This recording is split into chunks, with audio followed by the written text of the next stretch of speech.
2024 meeting. We look forward to hearing from Caltrans, Lauren Wonder, about the road closure and reopening. So I want to give her some time to sort of let us know what happened, why they were able to finish so quickly with delightful news, and then give residents a chance to ask some questions. Lauren, how are you? Where are you? I'm looking for you. I'm right here. I got the ice cream behind me because it's the first day of summer. Yay! Yay, I love it. Welcome everyone, and thank you so much for having me. We are very excited to get that road open well before our expected time of fall. I know y'all are very, very happy with that. And I have to point out, you guys were saying, how come Highway 1 opens before we do? Well, we beat that. They're not opening till Sunday. So just a quick recap. You all know that the road closed on March 9. We were able to open it in the wee hours of June 2. I think it was closer to midnight, which is fabulous. We removed about 12,000 cubic yards of material. It was not as deep and as severe as we thought. We thought it was what we call a rotational slide, where it kind of slumps. This was just basically something across the table, just a slope of materials that came down.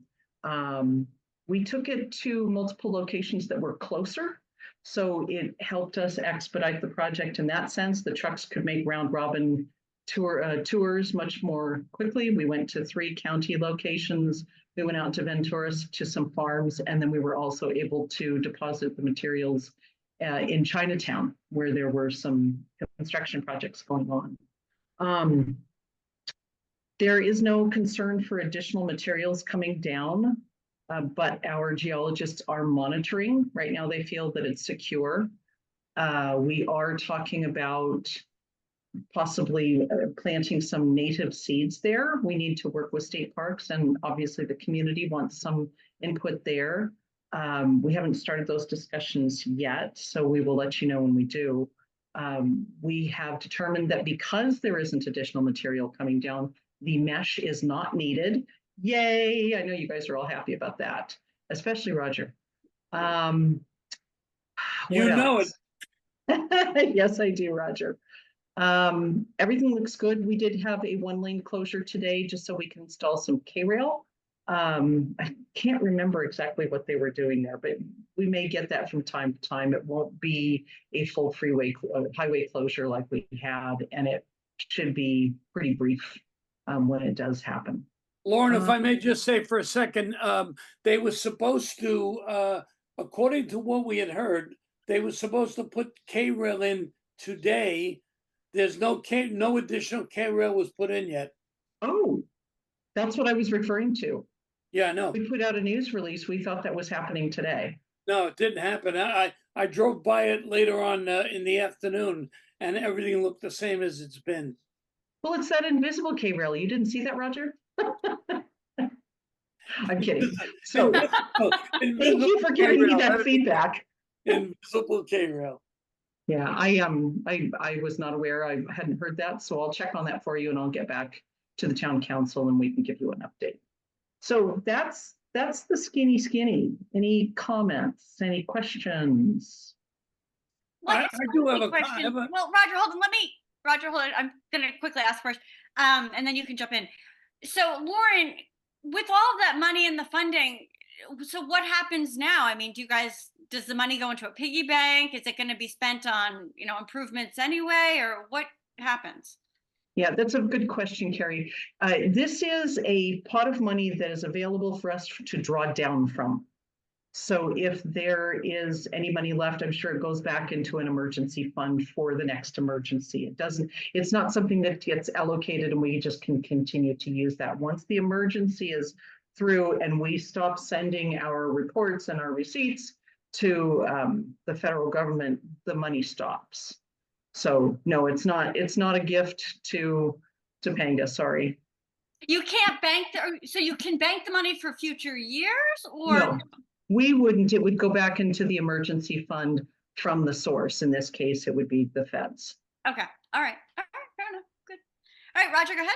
Yeah, Lauren, it seems as though I'm very happy to hear that the mesh is not going to be used. But that does beg the question, what will happen? I know you say that there'll be planting done, which is also wonderful, but there's a lot of dirt there. And between now and the next time it rains, which would be, I would think, sometime in January, which is really only 7 months away, it seems to me, with the amount of dirt that's exposed now, we may have an issue again with the amount of, if rain comes down hard, that dirt that's not secure by anything at all will start to come down again. So is there a plan yet in place for that? Yes, that would be the planting. Planting. Okay, so all right, well, that's fine, and that wonderful. I like that, but the planting itself, based on what I have witnessed in the past, when you say planting, if we let's say seed the hillside, hydro seed the hillside, which I would think would be something that would happen, how much growth would happen between now when you do that hydro seeding and January when it starts to rain? It seems to me that there's more dirt there that won't be secure enough, even if you did start doing planting. So could we do a berm or a retaining wall? Is there a backup No, plan we don't or an want a extra? retaining wall. Right, but like some sort of a small berm or structure, made of natural materials, ideally, that could secure or hold back some of the falling dirt. Well, that's partially what the K-rail is for. K-rail, yeah. Jackie Martin's on, and she may have a better sense of how much dirt is actually loose. She's my geotechnical expert. Excellent. Jackie, just Hello. Hey. So, we're monitoring it right now. We feel pretty comfortable. It's not going to need the mesh. I know Roger was worried about that.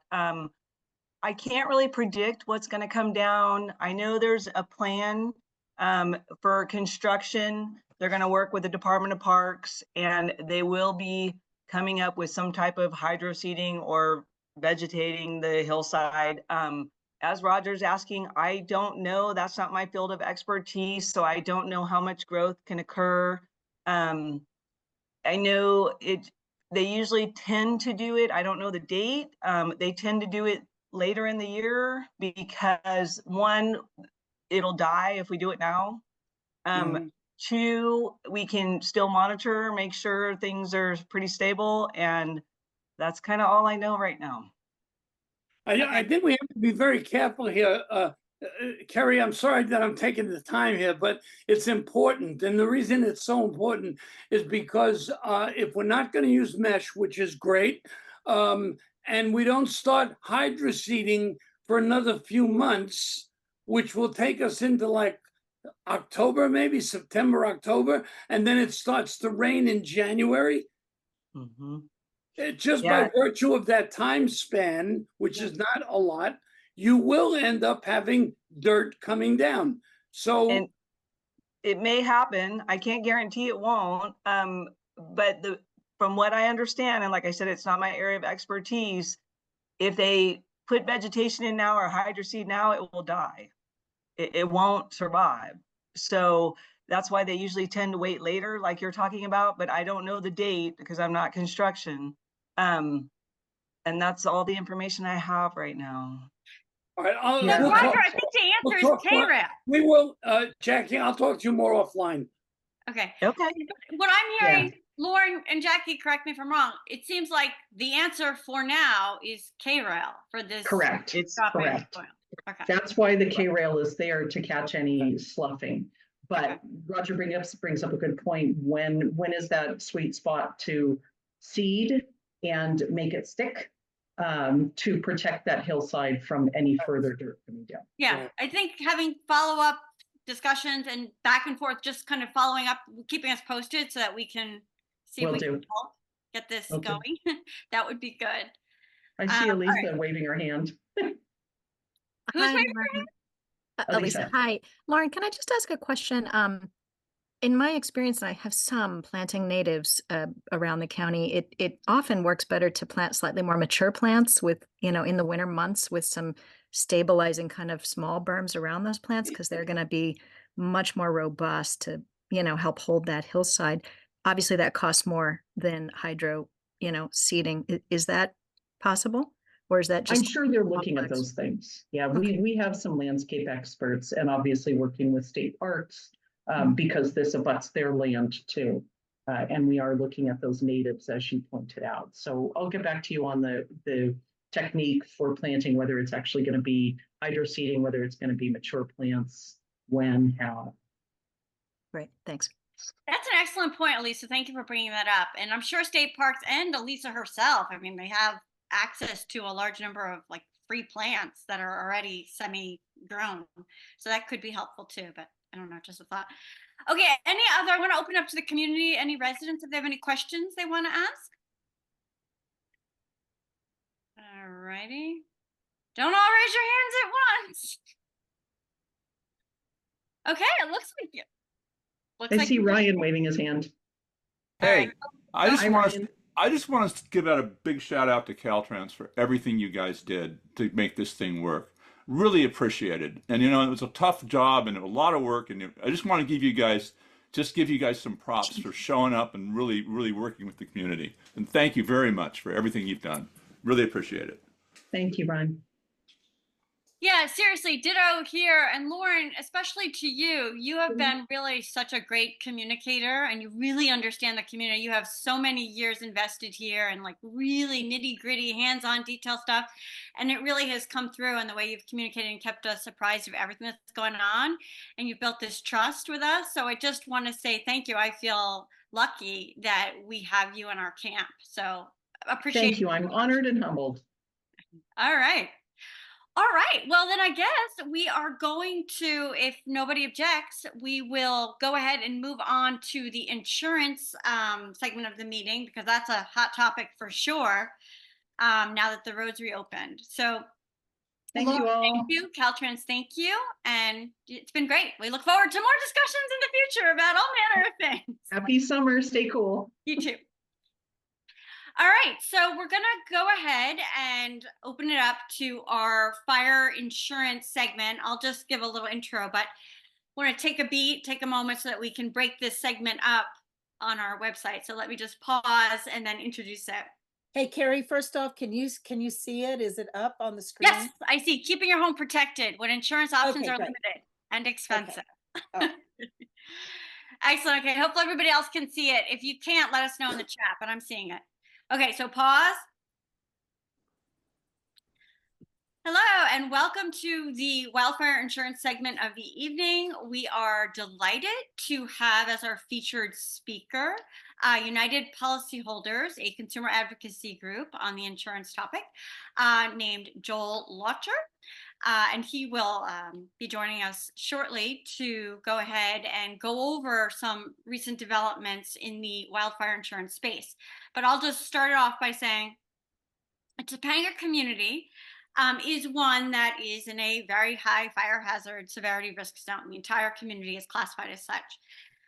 Over the last year or so, actually 2 or 3 years, private insurers have been becoming a lot more, I don't know, I would say picky about whom they insure, and they've been trying to basically reduce the risk of loss and have been dropping policyholders en masse, essentially, and not allowing them to get any sort of private coverage, basically forcing a large number of Topangans onto something called the FAIR Plan, which is the insurer of last resort.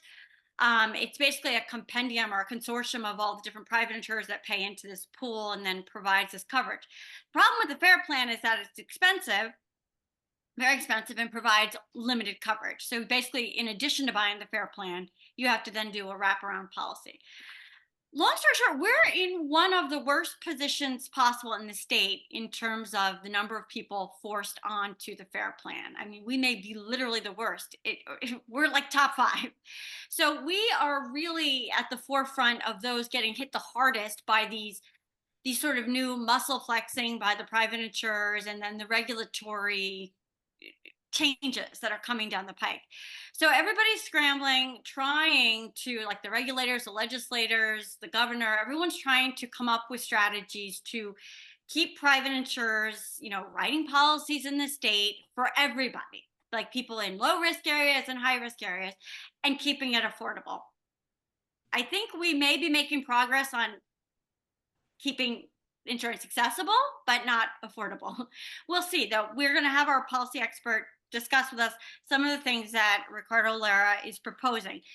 The regulatory changes have not been finalized yet. They are proposed, but they look likely to pass and be implemented at the end of the year. Laura has been meeting with them over the past 7 or 8 months to basically iron out some of these changes. So with that, I will turn it over to Joel Lautcher and see what he has to say about what is coming down the pipe. Hello, hopefully everyone can hear me. And thank you for having me. I do work for United Policyholders. We're a nonprofit. We have established our reputation essentially around helping people deal with catastrophe losses, claims after wildfires. But in this current marketplace where the challenges of even getting coverage are really difficult, we have expanded into trying to assist consumers with finding coverage as well. So next slide, please. So just a little bit about policyholders. I mentioned we are funded by donations and grants. So the people we assist with either claims or finding insurance do not contribute or have to pay for any of our services. Next slide, please. I have a lot of slides and a very few allocated minutes, so I'm going to try and move through these quickly. But you're probably already familiar with the current situation, and that is it's hard to find insurance. And if you are able to find an insurer that will write you, the premium has gone up significantly in the last couple of years. I'm going to get into a little more detail about how that plays out. But very challenging, of course, for your community in particular, but for a lot of communities in particular are in this same situation. Next slide, please. So one thing we do still like to reiterate, despite the fact that insurance premiums are going up, it isn't a time to allow your limits for your home be inadequate. The purpose of homeowners insurance or any type of renter's insurance, condominium, HOA insurance is to rebuild if you were to have a loss. And nobody ever thinks they're going to have one, but we know in many communities in California have gone through some major catastrophes over the last 20 years. And everybody is very grateful for the amount of coverage they have and generally wish they had more. About 80% of consumers end up being underinsured pretty significantly and then have to borrow more or spend more of their own money to rebuild. And in some cases, they just have to sell their lot and move elsewhere. So despite the current situation, try to get an estimate of about what the cost per square foot is in your area and try to be at least within the range of reasonable of being able to rebuild your home with your homeowner's limits. Next slide, please. Another thing we always still remind folks to do is to inventory your personal property.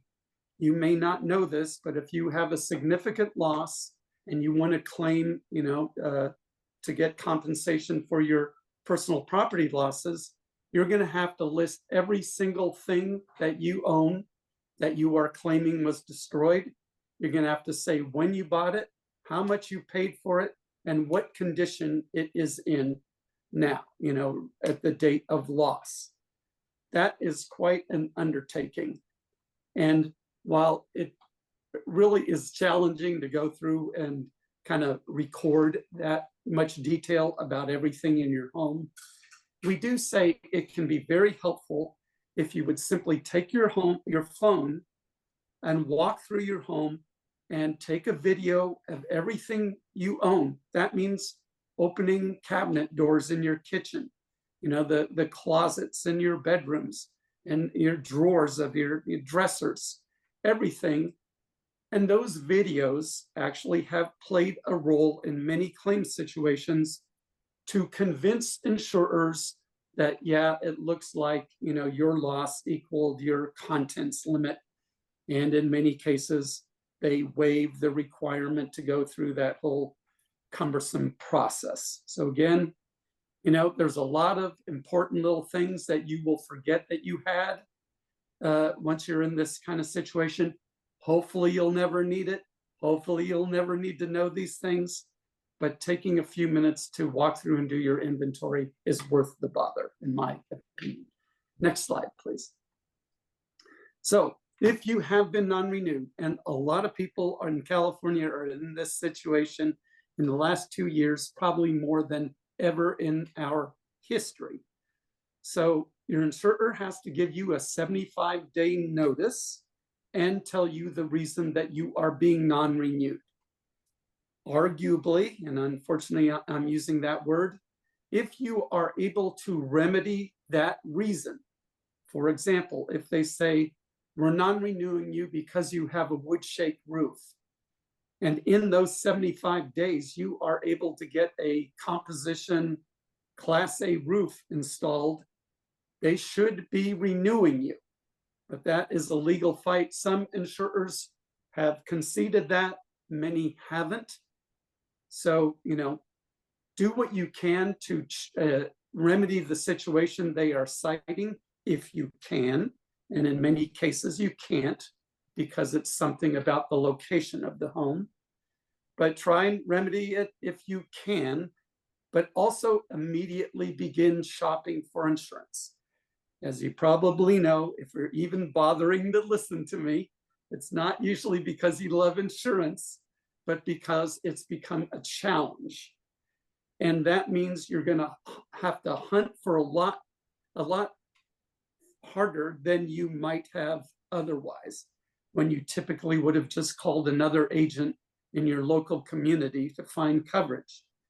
Now you're probably going to want to start with your local agents, but range much outside the area if you need to call agents in areas where they're not being overwhelmed by calls, right? And finding insurers that you might not have even thought existed before. I live in a town called Moraga. A couple of my neighbors were non-renewed. They ended up with Amica Mutual. That's one you may have heard of, but it's one many people haven't heard of. Another company that stopped writing new coverage was called Tokyo Marine. Most of you never probably knew Tokyo Marine existed as a homeowner's insurer, but they do, and I believe they've started writing some new coverage again. So please come to the United Policyholders website. We have information. You can see one of our pieces right there about being dropped by your home insurer. Take a look and see if there's some information we can help, that we can provide that might help you search the market. Next slide, please. I'm also going to recommend that you go to the Department of Insurance website. If you look under homeowners insurance and then look for the top 10 tips of shopping for insurance coverage, it's a webpage I actually put together myself when I worked for the Department of Insurance. But that top 10 tips has not only an insurance finder tool, which may or may not pay off, but it also has the list of the 800 numbers of every admitted insurer that writes residential coverage in California. So, this could be a wild goose chase or a very frustrating thing to do, because you can go through all this and still not find coverage. I say that right out front. But if you want to do the best search you can, at least, you're going to go through this process and call each one of those 800 numbers, ask if they have an agent nearby or if they will quote you directly, And again, there's a lot of insurers you may not have heard of that write coverage, and you may be able to find a coverage that way, right? This is, when all else fails, you got to go to great lengths to, try every means possible. This page gives a lot of means of how to search the marketplace. If you can avoid it at all costs, you want to avoid the FAIR plan, and you really want to avoid surplus lines carriers as well. The reason is admitted insurers, what we call that, ones that whose 800 numbers are listed there, they're backed by the California Insurance Guarantee Association. So all those insurers kind of pitch in when if one of them were to go insolvent, which almost never ever happens, but one did go insolvent after the Paradise Fire. So and then those losses were picked up by the California Guarantee Association. The FAIR plan has its own reserves, right? Because it charges a lot of money and it builds up a lot of reserves. So it will pay its own losses.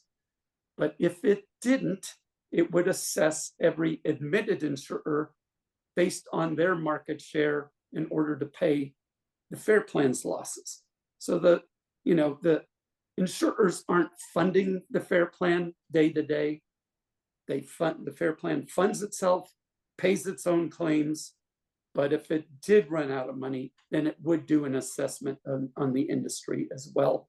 So that's great, financial security with admitted insurers in the FAIR plan. For surplus lines insurers, the only thing you can look to is their financial rating, right?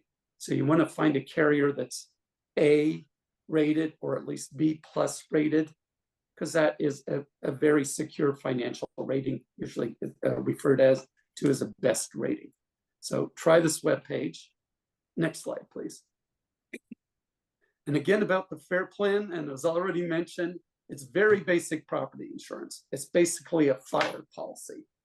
And it meets the mortgage requirements is essentially its purpose, and gives you insurance against the primary catastrophic loss peril. But the second most common loss that can be a major loss is a water damage loss. FAIR plan policies don't cover that.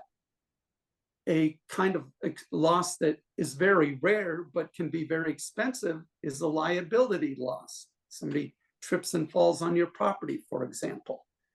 FAIR plan doesn't cover that. That's why you do have to buy a difference in conditions policy, sometimes called the DIC, sometimes a wraparound. They're both expensive and they're a doubly expensive combination.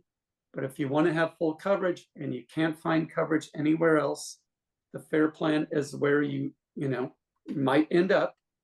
And I will say, if you do end up there, don't let that be the end of it.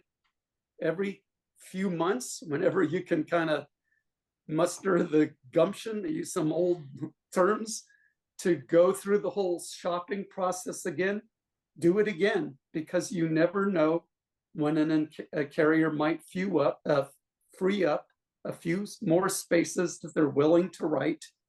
I've had that happen in my community, and it's always a possibility where a carrier, will get a different reinsurance coverage and write a little more. Some of the smaller carriers are seeing this as somewhat of an opportunity, although they really don't want to build up a high wildfire risk portfolio either. Next slide, please. So again, with the FAIR plan, you need a difference in conditions policy to essentially equal what is a standard homeowner's policy. Next slide, please. So you do need to talk to your agent. Even the standard FAIR plan policy, what it does cover, it just doesn't have the breadth of coverage for those particular coverages that a homeowner's policy has. So you're going to want to bump up some of the coverages even in the FAIR plan policy that includes. For example, I think building code upgrade might be at 5%. That's the difference that you'll need to meet current building standards if you have to rebuild. A standard homeowners policy has 10% building code upgrade coverage. You usually need every one of those percentage points, every one of those dollars to build a current home if your home is 15, 20, 30, 40 years old, built to different building code standards. So again, there's a number of fair plan add-ons. I'm going to talk to your agent about that as well. Next slide, please. So I will say the fair plan does give discounts they're the same safer from wildfire discounts that every homeowner's insurer by law has to give in California.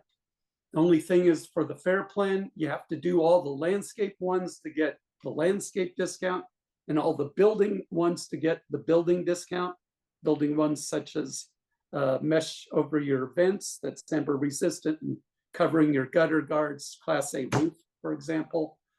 But you have to do all of the building ones or all the landscape ones to get the discounts for those pieces. For every other admitted insurer, each one of the discounts, each thing you do among those discounts or among those actions, mitigation actions, will get you a discount. So next slide, please. And again, I think this PowerPoint, hopefully, or this presentation will be available to you. So one thing you should know about how insurers charge premium, it's based on a number of components about the home. And I will mention the very high fire hazard severity zone isn't something insurers use. They have their own measures of wildfire severity risk that they use. What you're looking at is one of them. They use risk scores based on your home's location. For many years, it was based simply on slope, fuel, and access. And in this picture, you can actually see this is kind of a satellite view of your community generally. And in the middle of those two circles are two separate homes. And even though those homes may be only a few hundred yards apart, they may have wildly different wildfire scores based on the risk models that insurers use in their rating process, right? For these scores, there really isn't a thing you can do personally to lower your score. It's kind of, it is what it is. And even though they told you the calculus for it, you know, this slope fuel access thing, you don't have enough control over even the fuel component to change that. It could change with something like a community level activity, such as a controlled burn or a shaded fuel break type thing. That might have an impact, but individual homeowner activities don't make an impact. However, the tools insurers using are getting more granular. Next slide, please. So instead of satellite imagery, they're now using aerial imagery. And with aerial imagery, they can take in a lot more information about the home. Plus, they build in information into their database about the year built of the home. So they know some of the, you know, what vent codes were in place and such. For telling, you know, some of the components of the home. Some of these you're going to need to tell your insurer if you have updated your home since. But under this aerial imagery, insurers are able to look and see, for example, if trees are growing over your home. And again, I mentioned if you get non-renewed, an insurer has to tell you the reasons why you're non-renewed. This might be one of them. There can be issues with aerial imagery. And if, you know, there are no trees, limbs growing over your home, you should contact your insurer immediately and say, hey, either you have that wrong, or, you know, that's an old picture a month ago. That might have been true. But 3 weeks ago, you know, I had all those trees trimmed back. But, you know, insurers generally can see a lot more about your home. They can say if you have defensible space. And this is one of the reasons insurers don't really do inspections so much anymore, is because they use these tools and make their judgments accordingly. If they've got it wrong, again, you need to let them know. Next slide, please. And again, you know, when an insurer files rate increases, this has been the crux of the current crisis. Insurers want to charge a lot more than the department's current regulatory process would allow. And, you know, insurers have been asking for smaller increases to avoid consumer group interventions. So they've typically come in under a 7% threshold, but now, you know, they feel they can definitely prove they need more. This is the most recent State Farm increase I'm using as an example here. The overall increase, meaning on average of this for the whole State Farm book of business, was a 20% increase. But that's an overall average. I'm showing you here on this slide some how that actually played out for some different zip codes. I gave a presentation last week in the community of Orinda in the East Bay. Also has some hillsides. They still, overall, their average increase was 17.6%. So that's first column. Your zip code, I think I have it right, 90290, is that correct? Unfortunately, your average was actually more than double the average of that State Farm overall increase, 46.5%. And the average premium increase was $2,300 essentially. The highest increase someone in your community received was a $28,000 premium increase. So maybe you can be grateful that's not you. I'm hoping that was a multimillionaire, and $28,000 doesn't mean anything to that person, but that's a pretty big hit. And just to give you, find somebody that's paying a little more on average, another beautiful coastal community, Big Sur, you can see their average increase was 48.7%, and a little higher general average, but a lower maximum increase that they experience. So, you know, this, you hear a number and you think, well, I'm going to get a 20% increase. But again, it varies very much based on your fire protection class, that wildfire risk score, the age of your home, your zip code, a whole number of things, the type of construction you have. You know, there's 20 elements that may go into a home's rates. So the fire score has become a big part of it, protection class a big part of it, but there are other items as well. Type of roof is a big one. Next slide, please. And if you need to cut me off, feel free, I understand. I think I'm running over. You're doing so great. I have to say I am entranced, but yeah, keep going. Okay, well, hopefully everybody feels that way. And by entranced, I hope you don't mean drifted off. But no, here we go. Riveted. Riveted. So that's what the frog said. The commissioner's proposal of what he wants to do is essentially allow insurers to use projections of loss from wildfire risk models. So there are entities, based actuarial firms, basically, that look at past losses over many years and many historical fires and project what, and look at the build out of a given region and project what the future losses will be in that region based on an individual insurer's book of business. Yeah, right. How many homes it writes and the values of those homes and the types of homes those are, you know, wood frame, this and that. And in California, we don't allow those projections of loss.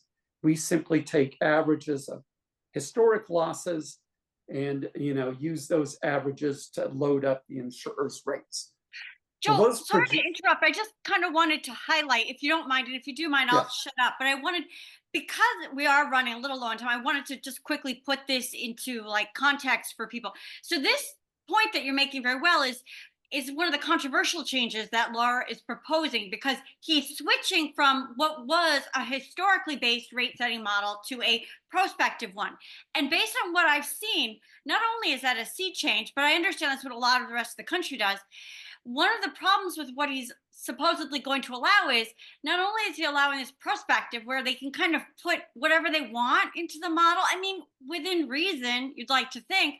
But what I've heard in some of the articles I've read, and maybe it's just fear mongering on the part of Consumer Watchdog, I don't know, but they're saying we won't even be able to scrutinize this model, this black box proprietary model. So not only will they be able to look forward looking, there will be no accountability on the model itself. So I think that's a big concern, and I'd like to push back against that. And I think we should all be pushing back against that so that there's more accountability on whatever this new forward looking model is. Just Yeah, I do think it's a major challenge. It is the firms that do the models are for-profit firms working with for-profit insurers. And, there are multiple modelers out there and they all come up with different results. And, there's a lot of science that goes into it, a lot of math. And, there will be a process to validate those models.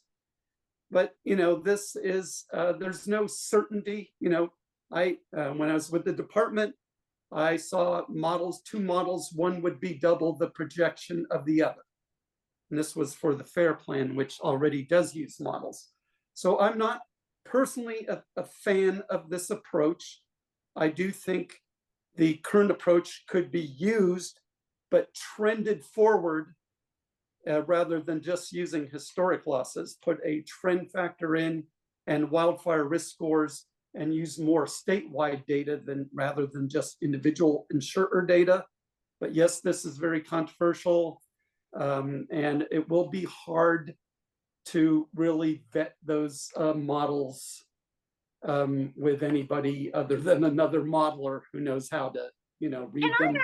Yeah, no, exactly. And I agree with everything you just said. But let me ask you this, because one of the things that's frustrated me, and I so apologize for jumping in, but I'm trying to turn this into an actionable item, that things we can move forward on so that we can push back against some of the proposed changes before they're like implemented legally. I'm hoping United Policyholders, I see you as a consumer advocacy group. And the other one that I like as well is the Consumer Watchdog. But what I'm frustrated with, Joel, and maybe you can help us learn how we do this. I want Topanga, people like the board, the town council, and residents, realtors, to have a seat at the table, because we're one of these communities, as is Big Sur and a few others, where we're really getting hammered by all of this. We have a lot of valuable input. We can speak to experiences we're having on the ground. We also have a lot of really smart people. Like, we should be able to weigh in on how some of these changes could be tweaked a little bit to be fairer and to, not create an uproar, like an uprising. Like, people, this is going to be really problematic for us. And I feel like tweaking a little bit, like you just suggested with the model, rather than moving to a full-fledged prospective black box model, maybe we take a historical model, which is at least based in fact, and then maybe put like you said, a future growth factor, risk factor on it. But how can Topanga, can we join you? Can we hold your hand? Can we get a seat at the table with Laura's office so he realizes what communities like ours are dealing with? How do we get there? Yeah, there's two ways. One is they will hold a hearing again about this change in the regulations. And two is your elected officials, your assembly member and your state senator. They need to weigh in on this. This is, I think the industry feels that, they have stopped writing new coverage in a lot of areas. And I think they're going to hold out, hoping, the commissioner looks like he's going to make these concessions. I do think he needs to make some level of concession. But I think for me, this is too far, but I don't even necessarily speak totally for United Policyholders on this. It's just my belief on my personal journey. I was. He's and years of experience at the CDIN. So one other thing, and I agree with you, Joel, totally.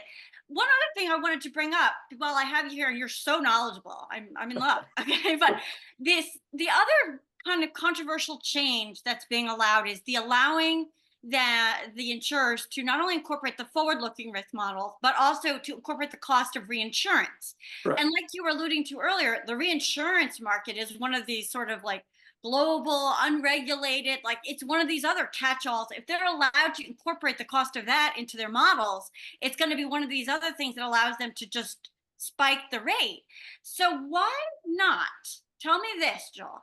Have you seen and heard of Schiff's, Congressman Schiff, soon to be Senator Schiff, his bill called the Insure Act that he introduced in January 2024, which essentially provides a federal reinsurance market. So it enables the insurers to get off of that, loosey-goosey global reinsurance market and rely instead on a guaranteed federal reinsurance market where the cost will be very firmly contained and easy to tease out, so that we won't be stuffed as policyholders with this, broad insurance. It provides a backstop and should serve to incentivize a lot of insurers to come back to the market because they'll be guaranteed not to take a catastrophic loss. How do you see that fitting into these state level changes?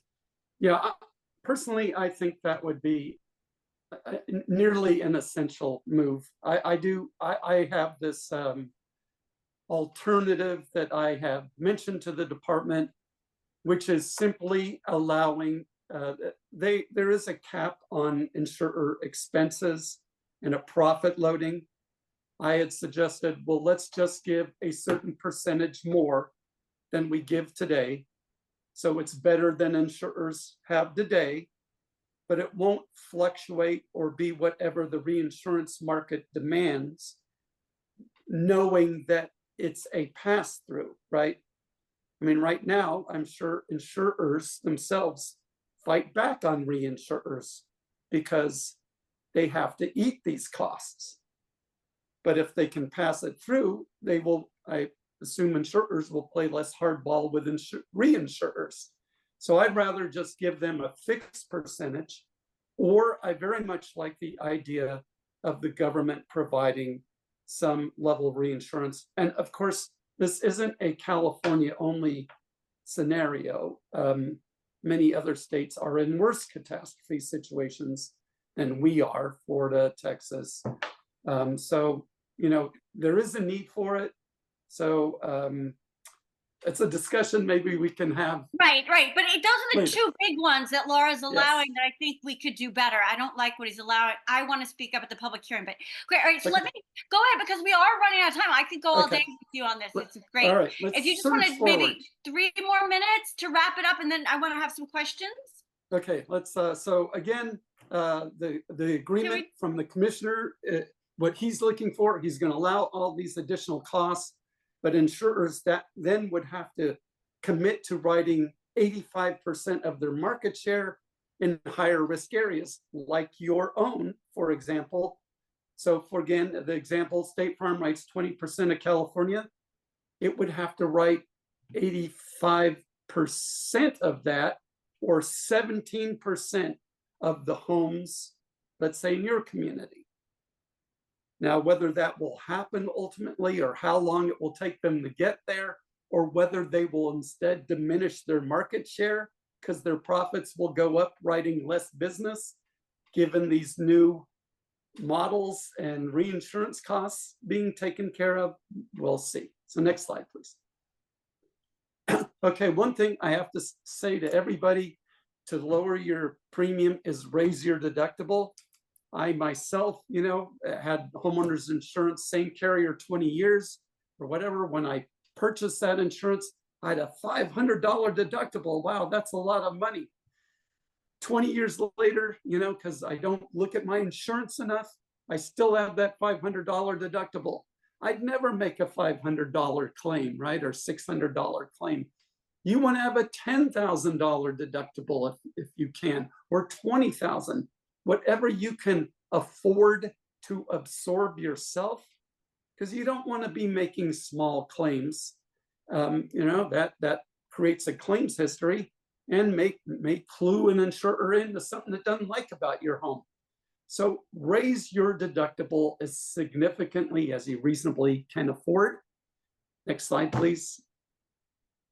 There is, again, I'll have you check out the safer than wildfire discounts. Every insurer has to offer them. Some of those discounts are still pending with the Department of Insurance approval, but they all have to give this community level designation, Firewise USA, lots of those out there. Next slide, please. And then there's a set for building hardening. Each one of these, other than with the FAIR plan, is an individual discount. Fire resistant vents and closed eaves, that's one of the hardest ones and more expensive, but the other ones are achievable. Next slide, please. And again, property level ones, 5 feet around your home, things you should be doing.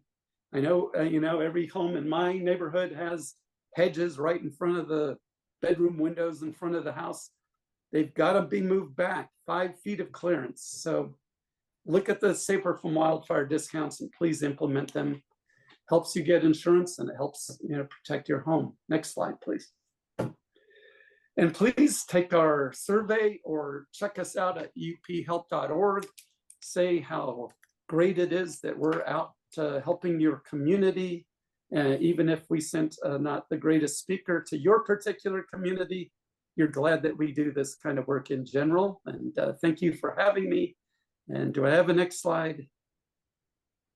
And again, we do have a lot of information on our website, uphelp.org, that is, that you can find to help you, reduce your risk and search for insurance. Next slide, please. And we have county by county information and part of our wrap. We have monthly meetings, wildfire risk reduction and asset protection. That's our wrap program. Check that out on our website. Next slide, please. And disaster ready guides. We have all kinds of information. Next slide, please. Listos is a great source, uphelp.org. And I think I'm done. Fantastic. Thank you so much. We need to have you back. If you're willing to come back, I will fill out that survey 10 times over. Quick question I have, and then I want a couple questions from the community. I had read in Laura's press release that there was going to be a public hearing, which is one of the ways you say we can, weigh in on June 26th. But then when I went to find it, I couldn't find it anywhere. Do you have knowledge of a June 26th public hearing on these new regs? Yeah, I think if you go to the press releases on the department website, I think you'll find that in a press release, a link to it. I didn't see not, the link, but I'll double check, but I had the hardest time finding it. If not, call the department's 800 number. Awesome. All right. All right. So does anyone have a question for Joel? I see Ryan. Ryan, go ahead. Yeah, I was going to say, Joel, thanks for being here. I appreciate you on the RAP meetings as well. I wanted to say that just for everyone who's on the Zoom call, that what Joel talks about the safer from wildfires framework, that's a really great thing, and that applies. I've done that, and I got a discount for that. I certainly would like to, if there's an email or if there's a URL for that, it'd be great to throw that in the chat. And the other thing that Joel mentioned was Firewise community. And the funny thing is, we are a Firewise community. We worked really hard to do that. And part of what's going to happen after the meeting tonight, at the end of the meeting, is I'm going to do a talk on home hardening. And if you attend it and watch it, you will get credit and make credit. And I'll tell you how to enter the form so we can get credit as this an educational event for our Firewise community. So thank you, Joel. I really appreciate everything that you brought to the meeting today. Oh, thank you. Thanks, Ryan. All right. Anybody else want to ask a question? I guess raise your hand or indicate that you want to ask a question with the emojis. It's a lot of insurance in an evening. But I'm just tickled to death with the presentation.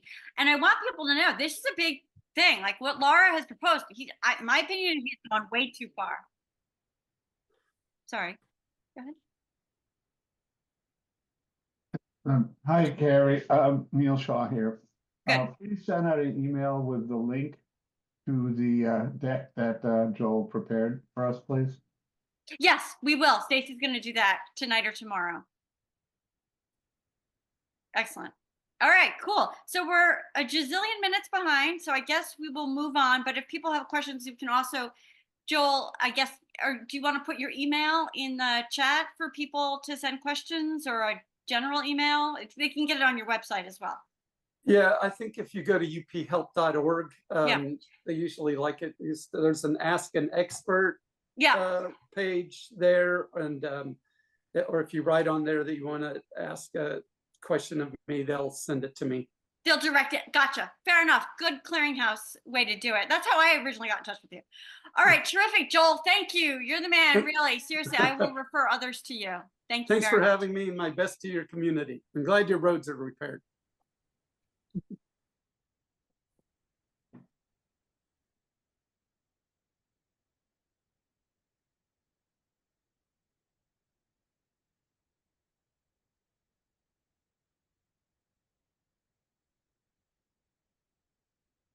Hello? Okay, hold on just. Hi, everybody. All righty. Sorry, I lost my internet connection. Okay, going to move on. We're a few minutes behind, but worth it. We are going to go ahead and move on to the Sheriff's Department briefing. So Deputy Baldy, if you would like to give us an update, that would be great. Hello. So I'm going to be very quick. I'll give you your crime report for May of 2024. And that crime report is short. You guys had one burglary, and that burglary was to a short-term rental where one of the guests' luggage was taken by an unknown person. And that's all you had for May. That puts you guys at a total of 15 Part 1 crimes compared to the same time last year. You had 30, so you're down half, minus 15. So looking good so far. We'll see how the crime trends now that the road is open. Hopefully it stays down. And I'll take any questions or comments you guys have.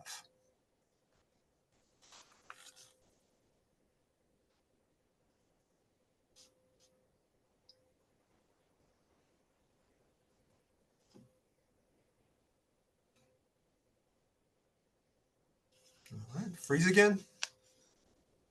Gary, are you there? Yeah. Oh.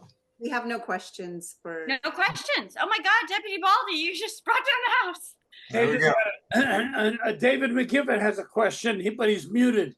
You're muted. Okay, we'll unmute him and. Sorry. Excellent. You're muted, David. Okay. Now I'm unmuted.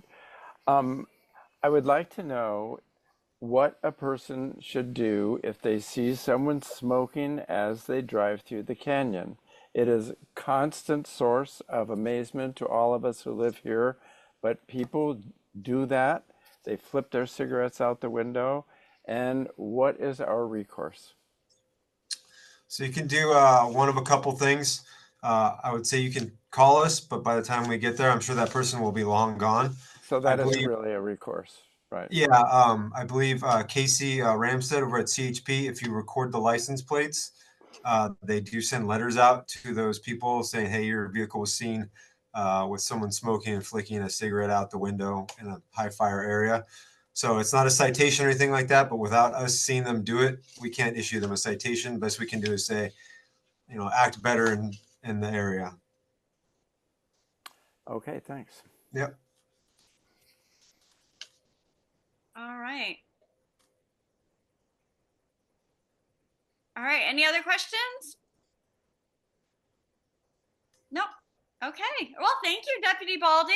Wonderful update as always. Oh, wait, hold on before you go. Looks like Susan Nisman has a question. Susan, did you want to ask that? Yeah. As I recall, and I don't know if they're up anymore, we used to have some signs at, I believe, both ends of the canyons, but I remember it mostly at the valley end of the canyon, or as you came up over the summit, that there were no, around that, before you came up to the summit from the valley, I think it was when it became unincorporated, and it was around that first curve as you're coming south before that mobile home park. And there were signs that said no smoking. And it was, and I think it had a code, you know, I mean, it was like I don't know, it was because it was just on Topanga Canyon Boulevard, but they seemed to be, they were fire department signs. And I remember years ago that we were pretty insistent, the community, about having those posted because they had disappeared at one point and then they came back again. So can anybody address that? I don't know about the signs. I believe that would be Caltrans that would possibly be in charge of the signs. Susan? Yeah. Susan Quinn. I can address the signs. There's also signs up at Summit to Summit too. The signs are purely advisory signs put up by that. I looked into it. There is no penal code that will back those signs. And when I was with the fire department, there was no fire department code that had those signs. The only thing that was enforceable is if they flicked it out the window or dropped it on the ground. It is the same vehicle code violation for a pedestrian or a person in a vehicle. But yeah, those signs never had codes on it. And the fire department and I went around for that for 30 plus years of being in that community. So I can address that for you from a lot of checking into that. Thank you. I know you would check to the bottom. Yeah, the only thing you could possibly do, and I have done before, but it was never challenged in court, so I don't know what it would be, is if the deputy or the high patrolman wanted to write a failure to obey regulatory sign cite for that, but those signs don't fall under the CVC section of regulatory signs, so you'd have to reconfigure them. But that would be the only thing that might be well, my thought, I think we, as I recall, we did learn that there was not a penal code. So but they do become warnings, and people don't always know, hey, there's no penal code to back this up. And I mean, there used to be in the old days, Smokey the Bear signs, you know, the same kind of thing. So I would just like to know if that's, but if that is a preventative measure, that we give people warnings, even though they're not enforceable, I guess. Right. But you, like I said, there's always the dropping the cigarette on the ground for pedestrian or out of the window. And I have used that a lot in the canyons. I think it's 31111, I believe. I'm sure the Highway Patrol will call me out on it if I'm wrong.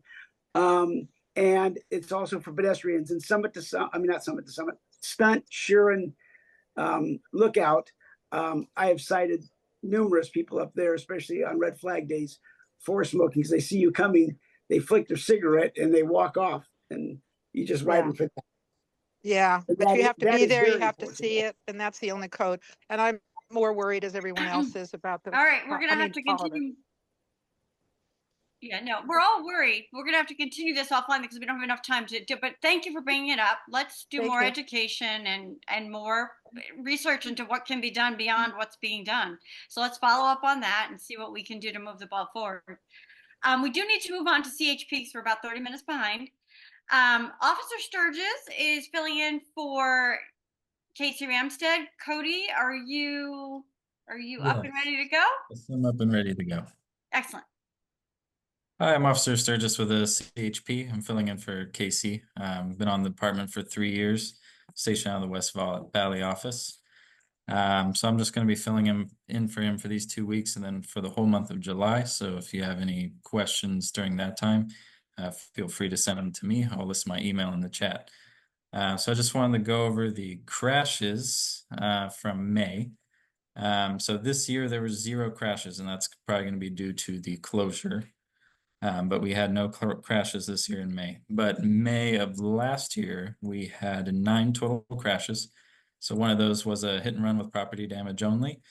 We had 5 injury crashes and 4 with just property damage. There were no DUI crashes. As far as the cause of those crashes, one was a wrong way driver. One was a failure to yield when entering the highway. 2 was unsafe speed for conditions. and 2 were unsafe turning movements. 1 was unsafe passing on the right, and 2 were crossing solid double yellow lines. So I just want to highlight that. Just be careful when you're driving around the curves, because we do get this a lot where people are passing in a curve, and that's what the cause of a lot of these accidents are. Only 1 crash involved a resident, and they were not at fault. So most of these crashes are involving people from out of town. And then as far as complaint letters, so I heard that was mentioned before. We can send a complaint letter. If you get a license plate for someone that's driving reckless or you observe any kind of violation, feel free to send that information to us and we can get a letter going. And I did hear the part about the flicking a cigarette out the window. That is 23111 VC of the vehicle code.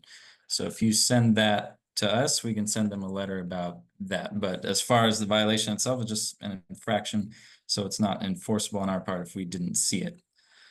And then I've only received, since I've been here the past 2 weeks, 1 parking complaint. It was for 3 vehicles. They were all tagged on Monday, and they have all been removed as of today. And so that's all I have. Are there any questions? Excellent. No, I think we have a sort of artificial reprieve, like you said, because of the road closure, but we'll take it. Get ready for next month. All right. Thank you so much for showing up and for filling in for Casey. We really appreciate that. Oh, wait, we have 1 question from Ryan. So I'm gonna Officer Sturgis, I sent Casey a letter with a guy who passed me illegally up by View Ridge. I don't know if he ever got it, if he's on leave or whatever. So could you please put your email in there so I can send that along to you? Yes, I'll drop my email in the chat right now. All right, thank you. It's kind of nice if I get some kind of acknowledgement when I do send these letters, because I just don't know if they go anywhere or anything, any follow up. So you sent it to his email? Yeah. Mm-hmm. Okay. With a picture of the documentation, the whole thing. Yeah. Okay, and you didn't get a response? No. Okay, I'll ensure you get a response next time. Cool. Yeah, just send me your email and I'll just CC it off to you. Okay. Excellent. Again, thank you. Really nice to meet you, Officer Sturgis, and thank you for taking such initiative to come to this meeting. It was really great. I'm happy to be here. Awesome. And just so you know, next month we actually will be taking a summer hiatus. So we may be interacting with you or have maybe asked for a meeting sort of one-on-one, but there won't be any public meetings in July. So yay, you're in luck. Yeah. Any complaints, you can forward them to me then during that month, then I'll look into them. Well, inundate you. I actually have one that I'll send you from Bruce Royer. It was a question that he had about some actually illegally parked vehicles. Let me just ask you, actually, before we move on to the next one. If we have vehicles that we can identify that have been parked there for 3 or more days, what is the current protocol? I mean, technically they're supposed to be moved, but are you allowed to go ahead and move forward with a towing?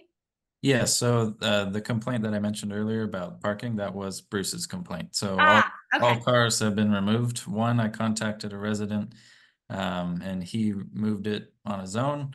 And then the other 2 were tagged 72 hours and those were both removed. So once I tag them, if they're still there after 72 hours, I will take them. I can't tell you how many years it's taken us to get moving on that. I'm thrilled. Okay. Thank you so much. Very good. No problem. Excellent. All right. Well, we will move to the fire department, our last first responder. Unfortunately, because of the major fires we're dealing with now, the post fire, I guess in Castaic, and then there was the Gorman fire, Megan and Drew are on duty. So we have a wonderful individual filling in their place. I believe it's Chief Velasquez. Yeah, hi, can you hear me? Yeah, perfect. Oh, good evening, everybody. Yeah, this is Chief Michael Velasquez. I'm the local battalion chief here in Malibu, Topanga, Calabasas, Agoura, and I'm filling in for Chief Drew and Megan. And so tonight, I'm just gonna go over quickly the May fire events or calls. During the month of May, we had 28 EMS calls in the canyon and 12 service calls.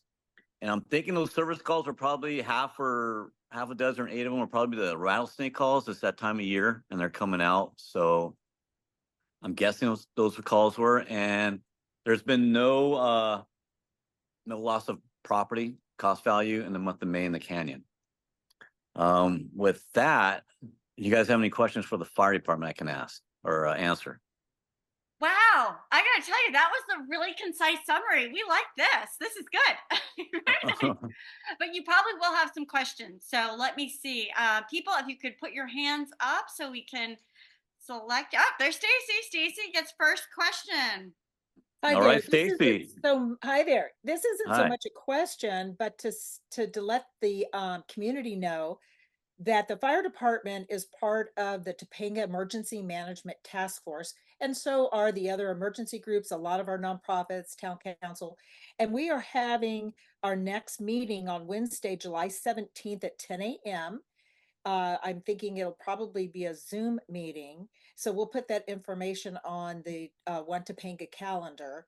If there's some information we need to push out and or we can't, you can just email us for an RSVP at contact@topangatown.council.org and we can get you that link. But this is a really great opportunity for you to be able to talk to the powers to be, both the county, a lot of state people, just it's a wonderful group of people that has been around since 2003 that talk about fire preparedness and response in our community.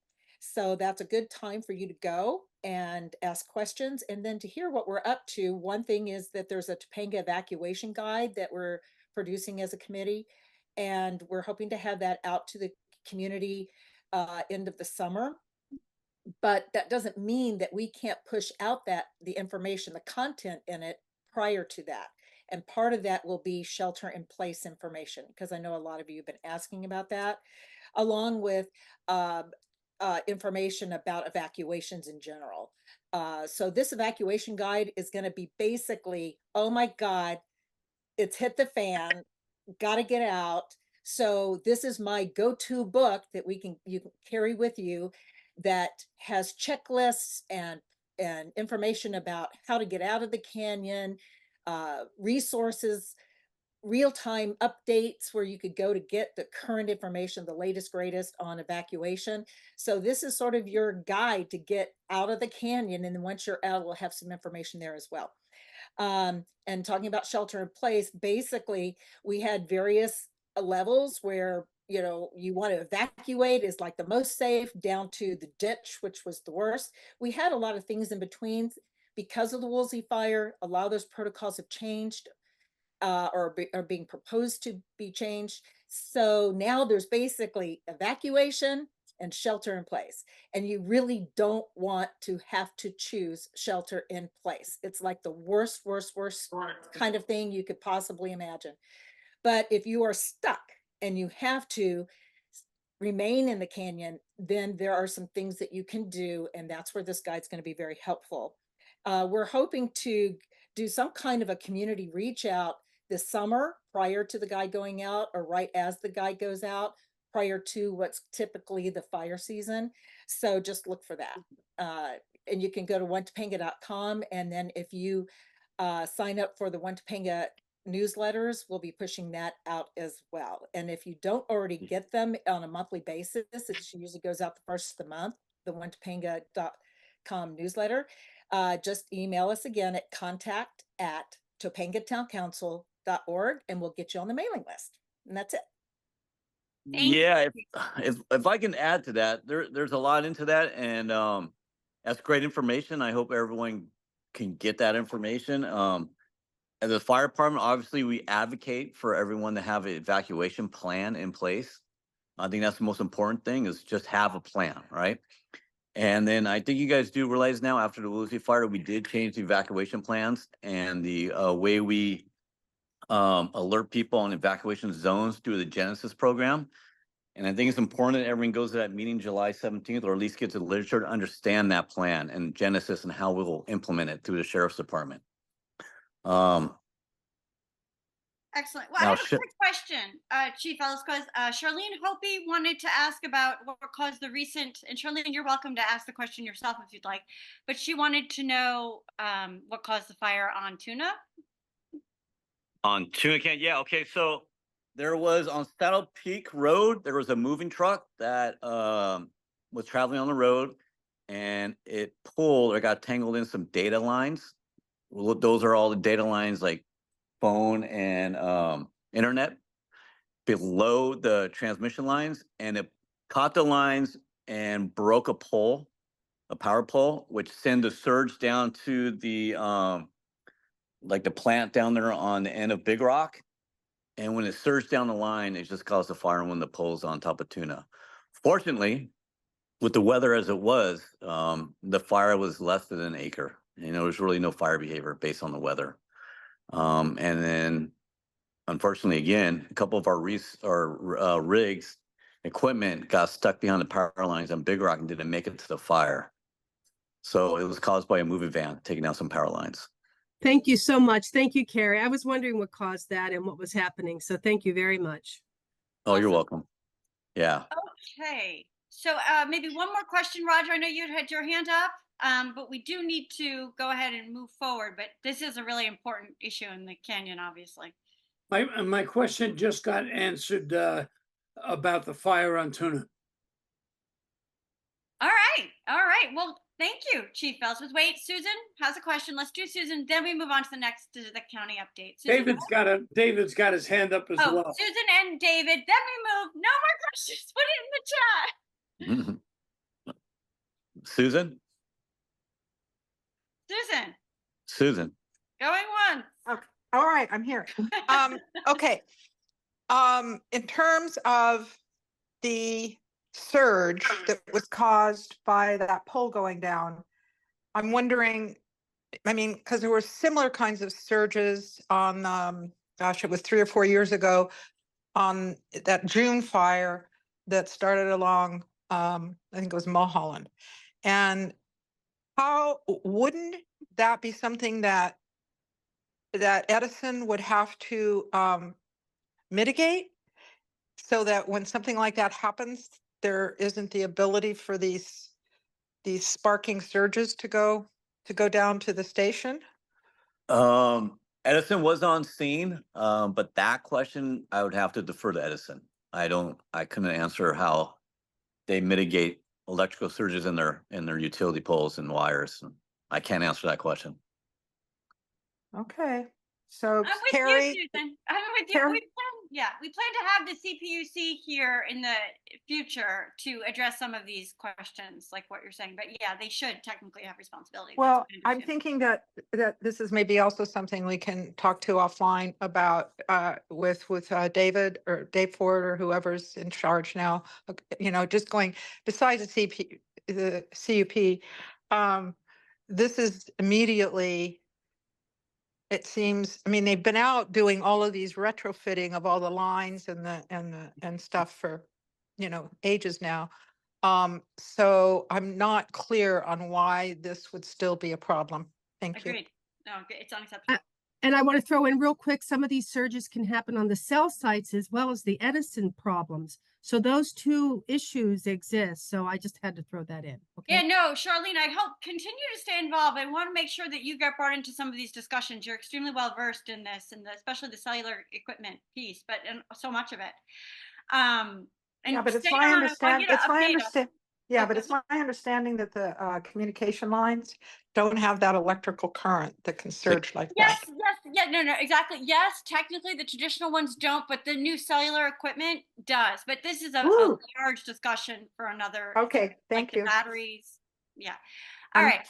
Thank you, Carrie. David McGifford, I want to make sure he has a chance to ask his question of the fire department. David, are you still on?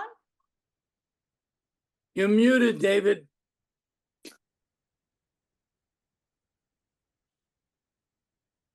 You're muted. Thank you. There you go. Okay. There was another fire on June 12th down on the hiking trail that all these people come to and park on Tuna Canyon. It was out in the flat on the fire road that goes down to Big Rock. Does anyone know what the cause of that fire was? Yeah, that fire was the fire we were previously talking about. It was right off that road. That's the same fire. A moving truck was going down that dirt road? No, it was going on, it was traveling on Saddle Peak Road Right, And but it, that was way far away from where yeah, this no, broke. but the power lines traveled down from Saddle Peak Okay. along Big Rock to the power station at the end of Big Rock. So those Good to know. lines, yeah, it was the same fire on June 12th. Amazing. Okay, thank you. That's good to know. It wasn't somebody flipping a cigarette out. That was good. Thank you. No. But there were a lot of walkers on that trail. Oh, yeah. Okay, thanks. Mm-hmm. Fantastic. All right. What'd you think, Chief Velasquez? You like us? Yeah, I like it. Thank you for your time. I appreciate it. And don't hesitate to reach out to us if you have any questions or needs from the fire department. We're here to help. We won't. Thank you. You were fantastic. Really well done. Appreciate it. Bye-bye. Okay. Well, we're only 23 minutes behind. So yay, we're making up time. County, Sophia, did you want to go ahead, and there's so much to update us all on, but I know one of the big ones, if you want to start maybe with updating folks on that business interruption fund. Oh, yes. Hi, everybody. Good evening. My computer's having a couple malfunctions, but that's okay. So you'll get to hear my voice, but next time we meet, you'll see me in person. As Carrie was saying, our business interruption fund is launched through the supervisor's office. Our business oh, wonderful. Thank you, Carrie. I sent over the fact sheet as well to you, Carrie, and if I have that up right now, and if you want to pull that up to the screen so people can see that. But really, the supervisor's been meeting right when the slide happened, met with businesses, met with a lot of community members, and knew firsthand. I mean, she was a small business owner before she entered elected politics. So knows firsthand, these natural disasters that no one has control over. They impact businesses so hard, and especially the small businesses that are really the core of a lot of communities like Topanga. We need to make sure that we're supporting them and we're keeping them functioning and running while this is happening. So the supervisor decided to create a business interruption fund with her own discretionary dollars. It's to support businesses who were significantly impacted by the loss of customers coming due to the Topanga Canyon Boulevard closure. So this is specifically for businesses who were severely impacted. So some of the requirements include, and I'm just gonna, again, Carrie, if you find that fact sheet, feel free to pull it up because I'm gonna read from it just so people know. Couple requirements. One, the businesses have to have an address on Topanga Canyon Boulevard between the Slide and Mulholland, or they have to have a business address on Old Topanga Canyon between Topanga Canyon Boulevard and Mulholland, or they have to be a 1/4 mile radius from the road stretches mentioned above. And again, this is because this business interruption fund is directly to help support businesses who are impacted by the slide itself.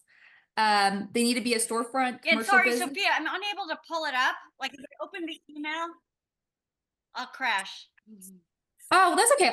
I'll talk about it now, and I can even put, after I'm done talking, I'll put the fact sheet. I'll see if I can attach it in the chat so everybody can just have that document with them.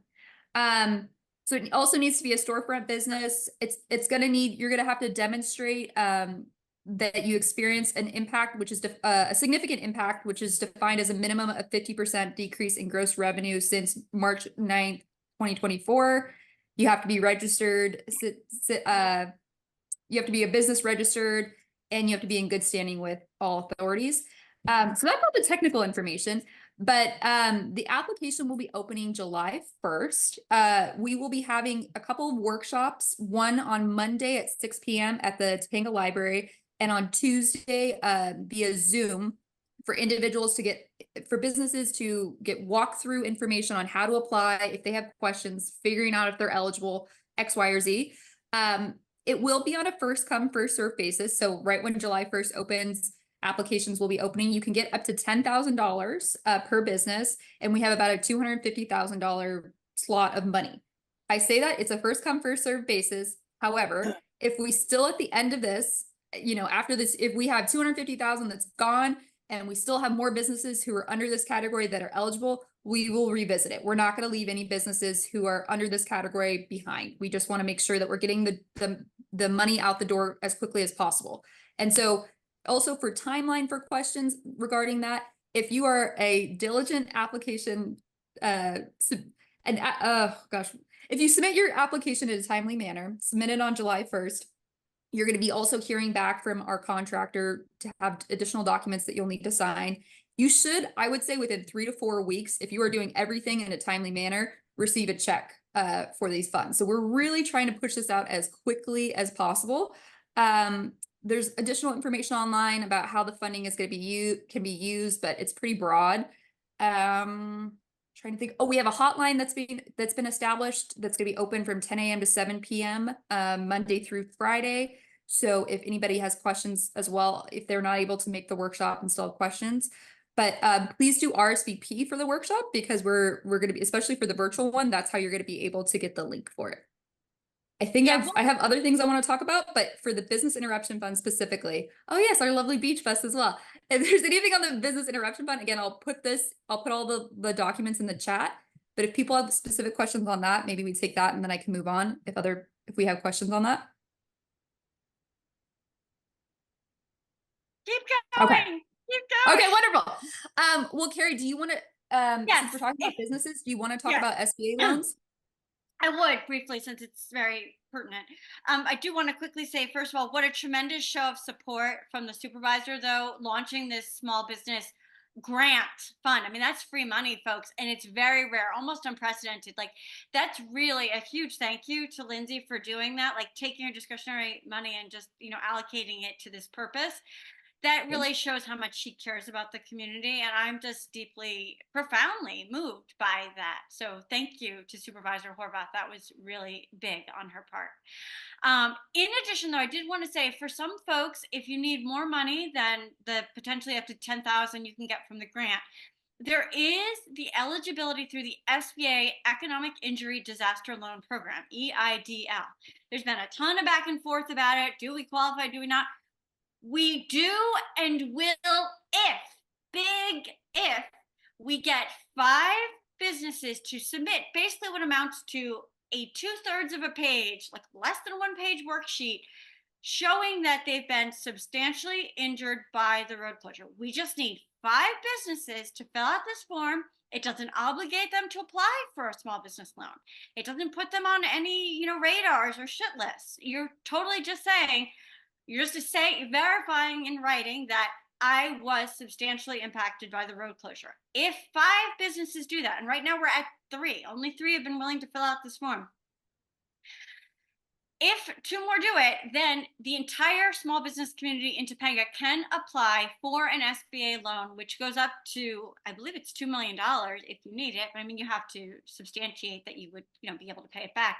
But these are really generous emergency loans that the federal government backs. It's at a super low interest rate. I think it's between 2 3/4 or 3 1/4. It's way below market rate. You have a huge payback period. I believe it's 30 years.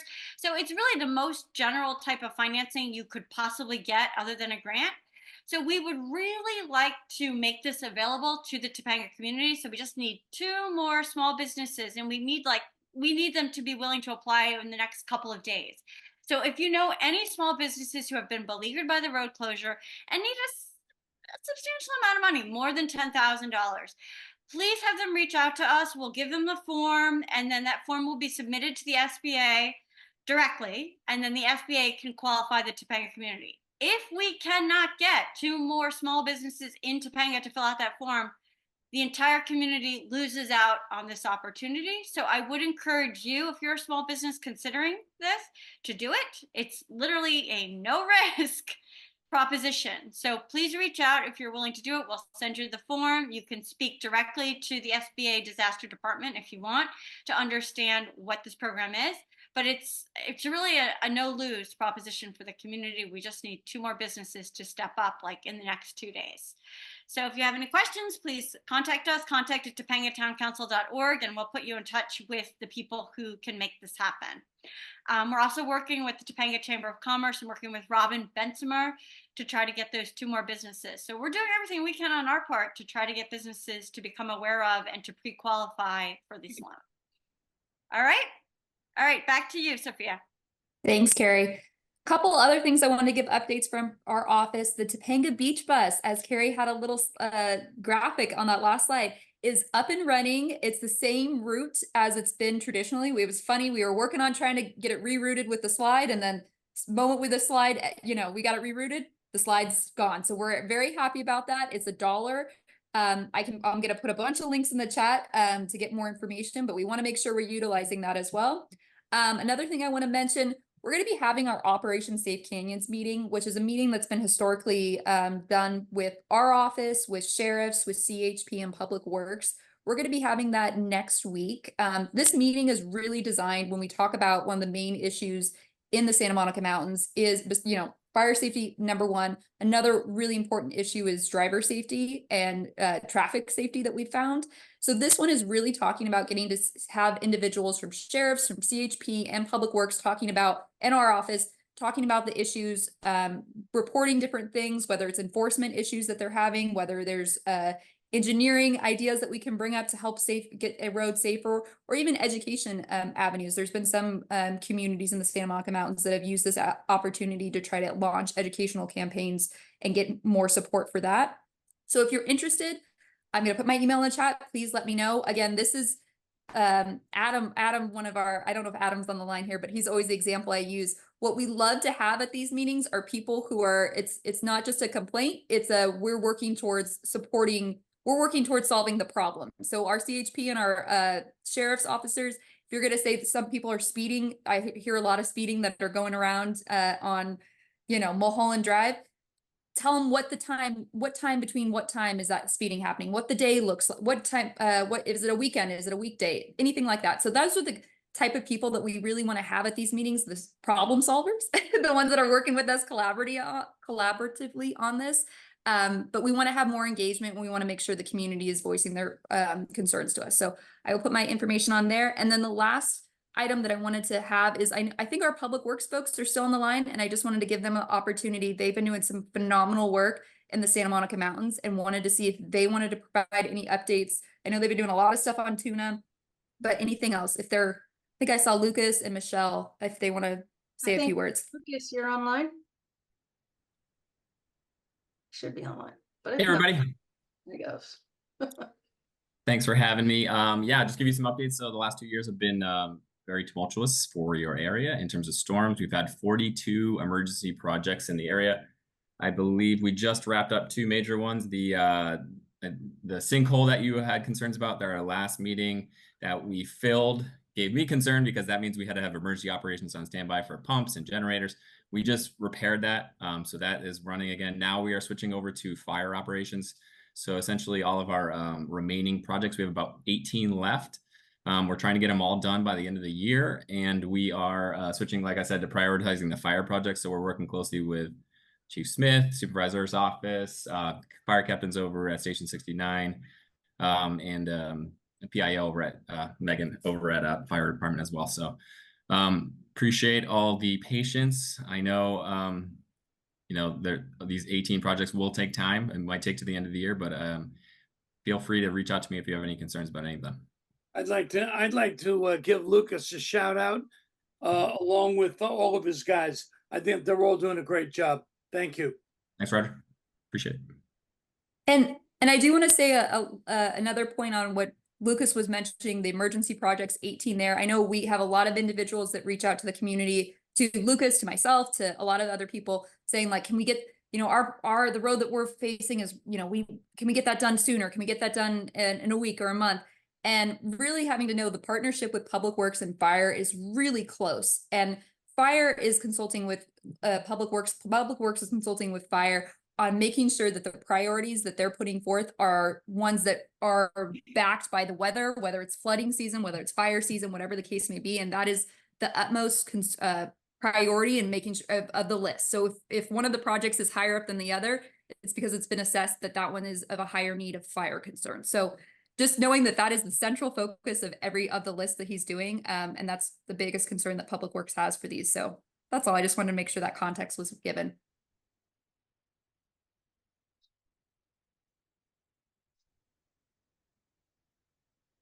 I guess I'll open up. Any questions for Public Works? Do you have a couple of Thanks, questions?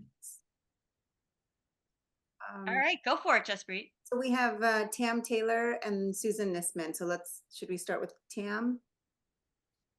Lucas, thank you very much for putting on the list the big slide on beyond 20685 towards the end of the road into the state park,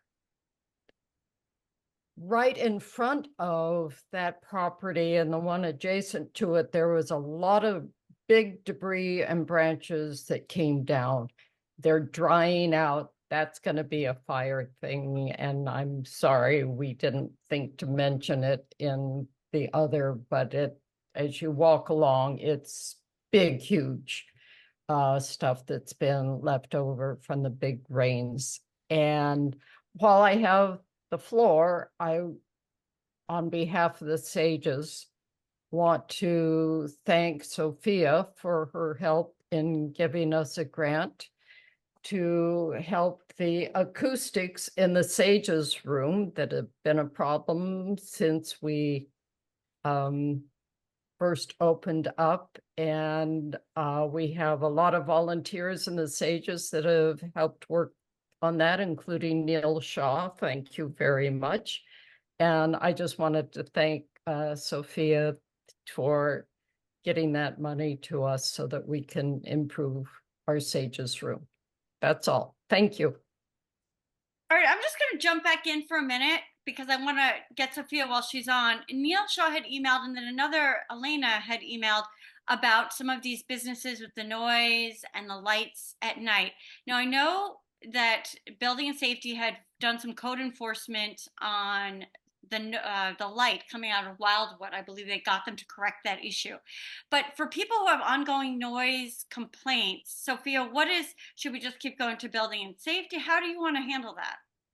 Yeah, thanks, Carrie. I saw that email pop up, and I don't know if we're fully out of the woods on the lighting situation. I think it got fixed once, and I don't know if more lights were added after regional planning went out there again. So I think that was my last email for Wildwood. I think they're now trying to, and I don't want to misspeak. I put Brian McGinnis from regional planning on that email thread, but I'm pretty sure they originally went out there, talked to the property owners or the manager and said, like, you need to fix these lights. They fixed them and then got additional complaints, went out, and there's new ones. And we're just now trying to they're playing phone tag and trying to get in touch with the property manager. But as your question on concerts and loud music, I hadn't heard that yet before on Wildwood. But I don't think that's going to be a building and safety. I mean, it's definitely a sheriff if we're talking like noise ordinance or anything like that. That's more. Sorry, I'm thinking about this in my head right now. I for know planning, it's public planning. Health. My biggest noise concern is public health. Noise is public health.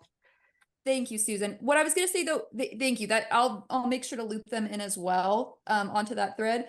But I was going to say, if they're advertising any type of events, like you were saying, it's a concert, like we want to make sure we have code enforcement there because they're most likely not permitted. So I think it's a different. All right, so we're just going to have to just. Yeah, so I would just say send it to me, Carrie. I'll figure it out. I think it's going to be case by case, but just send them over to me. Okay. All right. Sounds good. We're getting more of them. I just kind of want to have a consistent response and sort of people knowing who the folks are that are in charge. But yes, obviously we'll send it to you, but I think this is going to be an ongoing issue. So we kind of need to have a plan that we just consistently activate to get it taken care of. And eventually the people perpetrating these problems will, be healed in, reined in. Okay, we have any other, Susan, you have a question? Sophia, hi. Just wondering about the meeting you mentioned that has to do with fire and sheriff's meeting, and you mentioned public works. Is that Operation Safe Canyons? Yes, and fire's not included on that. This is just specifically for traffic safety. That's the main for speeding and such. But yeah. Okay, so originally that meeting, which was started back in the Supervisor Yaroslavsky's term, was by invitation, having to do with communities and homeowners, having to do with certain issues. And I'm just curious in terms of the Public Works Division that is attending, is it traffic control or is it just roads? We have Lucas is on our road maintenance side. We have oh gosh, Susan, now you're quizzing me here back in my which side Julian Garcia is. Julian Garcia is on our traffic safety mobility side. Thank you, Michelle. Thank you. Good. All right, just good to know. And I think if you put this information into the chat about the meeting and just clarify that maybe they need to hear from you first about what their issue is.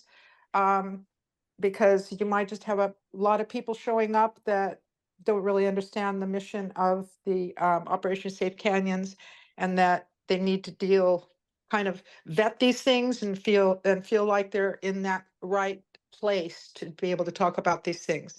For instance, I was wondering how someone would approach the supervisor's office, the traffic and lighting division of Public Works, or whomever they would approach, having to do with traffic control signs that are going up that don't seem to be warranted. That would be that would be one of the things that you can bring up to the meeting. But yeah, you can email me directly, and I would loop in our Public Works folks that are on the line here, like Michelle, to see how we can address it. Also, we Thank do you. have the Public Works app. And that app, if you have any questions, that's a great way to get your answers, is by putting your concern in that app, and then we'll respond back to you. And so I do promote the app, and actually I'm gonna put it in the chat here as soon as I get off. Yes, excellent. Thank you, Michelle. Okay. Hey, So sorry, we Carrie, really do need to pivot. Go ahead. Just saying, they need us for the operation, like Susan was saying. I'm gonna put my email there. You will need to send me an email because it is invite only. So I will send you the invite, but I do want to include more of the community. Take it away, Carrie. Wonderful. Thank you, Sophia. Fabulous update as always. Okay, we want to go ahead and get our state updates if our state reps are still on. I believe I saw Araceli from Assemblymember Irwin's office, and then I also saw Nick Fari from Senator Allen's office, if you wanted to go ahead and give us an update. All right, Nick, I'm only seeing you right now. I don't know why I'm not seeing Araceli. So do you want to go ahead? I'm right here. Yeah. Oh, Araceli. Okay, so I'm going to go with Nick because I've already triggered him, but then you're next. Okay. I just wanted to let you guys know I'm here. Thank you, Araceli. Hi, happy to be here filling in for Sam. Kind of our only one big point is that we're working with the Department of Insurance to get a meeting between you guys and the Department of Insurance for next month. So hoping to get somebody experienced with Fair Plan, experience with fire insurance in here to talk to everybody and make sure we're filled up to date on what the Department of Insurance is doing going forward. I briefly will touch on just a number of bills that we've passed through the Senate are in the Assembly now, which are of interest. We have our Conservation Stewardship Fund, that's SB 1332, that has passed. 1143, which is our household hazardous waste.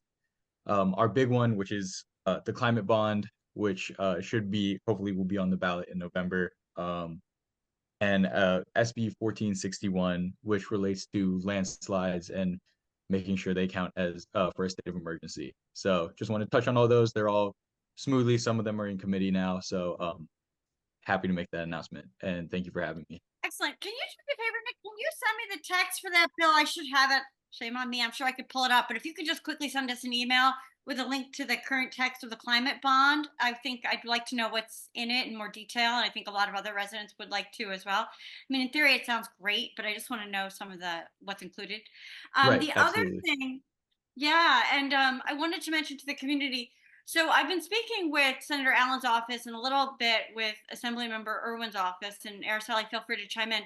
But it looks like both Senator Allen and Assemblymember Irwin want to get together and kind of provide like a town hall or a hands-on workshop, really, to help a number of residents with the issues they're having with the FAIR Plan, because there have just been a huge number of people, getting their bills late, getting canceled, not able to get on the FAIR Plan at all. I mean, it's a real rigmarole. And so our state reps want to help address these issues, and they want to see more directly, like one-on-one, what kinds of issues people are having in Topanga. So we've told them, but they want to help, again, residents deal with the issues in a sort of efficient way in a workshop that will also give them a direct eye into what's really going on in communities like Topanga that are really being hit the hardest by this lack of wildfire insurance.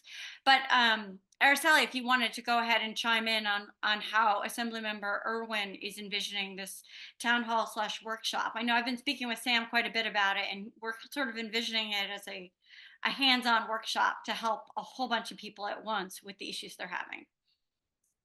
Yeah, I'd love to chime in and take it from here. That actually leads me perfectly into what I was going to bring up. So yeah, we have been speaking constantly with our state partners. I know the Capital staff of Team Irwin has been very involved in Sacramento on their end, getting in a lot of higher profile meetings as well. And I do want to assure you that the Assemblywoman is well aware of this issue, and she has been taking meeting after meeting to see what what there is to be done about it before the next legislative cycle.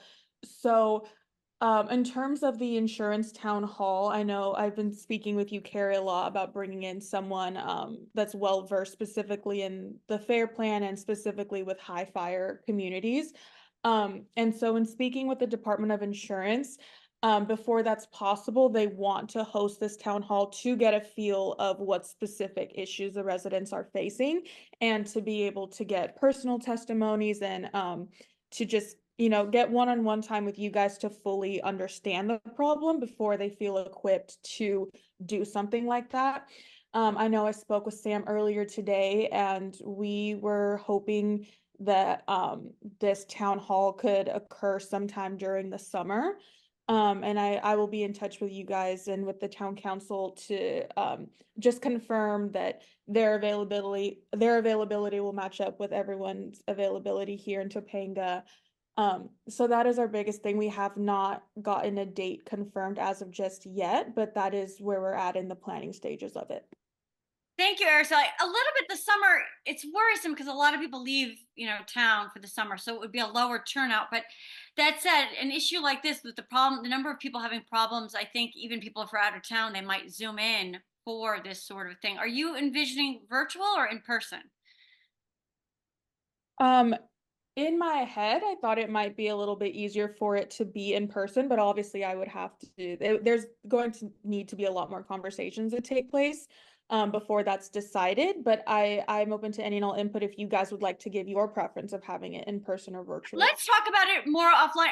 I'll Okay. follow up with you tomorrow, Araceli, to kind of talk you through some of the things that I know will be issues in sort of planning and organizational. In an ideal world, we'd be able to do both, right? Maybe a hybrid meeting, but they sound great in theory, but are difficult to pull off well. So let's talk about that tomorrow. But I understand what you're saying about having the town hall first and then doing the hands-on workshop. Timing, I don't know. We'll see when we can get a critical mass of people who say they might be able to attend. That's important. And then the availability of a venue, also important if we have an in-person piece. But I did want to ask you one more question while I have you and Nick both on the line. So Senator Allen's office, he sent me, there's a Senate committee on insurance that's sort of meeting now to try to get ahead of some of the legislative issues for either the end of this session or beginning of next. Is there something comparable on the assembly front? Is there an assembly committee, and is Irwin on it? And can she get on it if she's not? It's really important that we have a state rep, one of our state reps. I know Senator Allen's not currently on it. The closest thing we have is a Long Beach representative, I think Lena Gonzalez. Long Beach is a world apart from Topanga, does not experience or understand our issues, as great as she may be. We need to have a state rep from one of these really high wildfire communities in Los Angeles County. I believe McGuire in the northern part of the state, sure, he's in a high wildfire area, but we need somebody from the southern part of the state who's in a high wildfire rural mountain community. So either Irwin or Allen, one of y'all needs to be on a committee looking specifically at legislative answers to some of these insurance issues. What can we do to move that forward? Right. So as of right now, I am not aware of Assemblywoman Irwin being on any such committee, but I'll have to go back into the office and do a little bit more research on that to see if there's a committee being formed that she's planning on being on. And I will definitely keep you updated with any answers that I get. Please do, Ursula. It's critical. And honestly, in addition to that, the Topanga community, Malibu, Pacific Palisades, even if the three of us together need to get together, we all need to be brought in to this. Like what we're experiencing as like mountain, high fire severity communities, we really need to be consulted about what the people living here are experiencing on the ground, what's possible, what they're doing, how they're being treated, the rates they're facing. Like, it's a huge issue. One thing I wanted to bring up is something for you to bring to Assemblymember Irwin as just a talking point or a question. One of the things happening to a lot of people is they're getting canceled even by the fair plan. They're being canceled sort of just peremptorily for no reason, like say for not paying their bill, but at the same time getting their bill a week after it's due. I can speak to that personally. I received my bill literally after it was due. And there's no other, we can't get a heads up through the email. They have a new system, and apparently the system isn't set up to pre-alert you via email. So people are being forced off in a way that feels almost like heavy-handed or intentional. And when they're forced off, a new policy needs to be initiated at a new baseline rate. So essentially what's happening is people are being forced off policies and then being put onto like a whole new rate plan. Do you understand sort of what I'm getting at and like why this needs to be nipped in the bud immediately? Because it helps insurers get around like these sort of rate increase limits. Do you know what I mean? So Yeah. Oh, go ahead, Nick. I was going to say, this is something that our office is looking at closely, and we're definitely aware of. So we are looking for solutions going forward. Obviously, the new system that the FAIR plan is on has been problematic. So it's something that we have been discussing on possible solutions in our office, but as of right now, we don't have anything super official to tell you guys, unfortunately. Just be aware. I'm bringing it to your attention. You'll have many more bringing it to your attention, but it's one of those things we need to get ahead of legislative, regulatorily, however we need to do it, maybe both together, but we can't allow it to continue to happen because it's just going to put people in an untenable position. Okay. We do need to move on to home hardening, but I want to open it up to questions from residents. So if you have a question for either of our state deputies, liaisons, now's your chance. Okay, Charlene, go for it.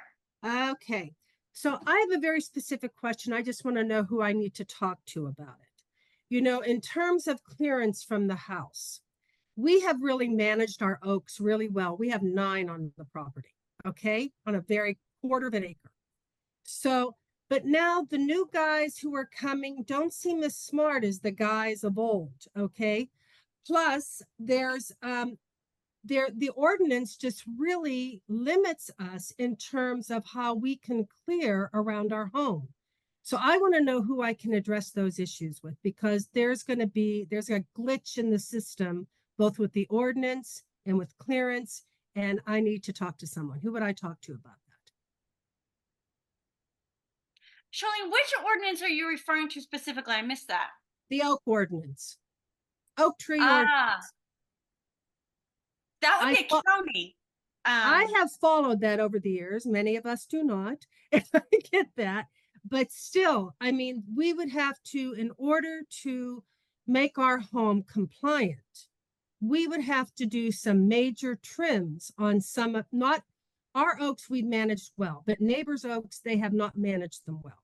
So I'm afraid our insurance is going to be compromised in some way because of it. So who would I talk to about that? Because for us, we need some special assistance. I actually think, Charlene, I'll let Sophia weigh in, but there's 2 answers I would have to.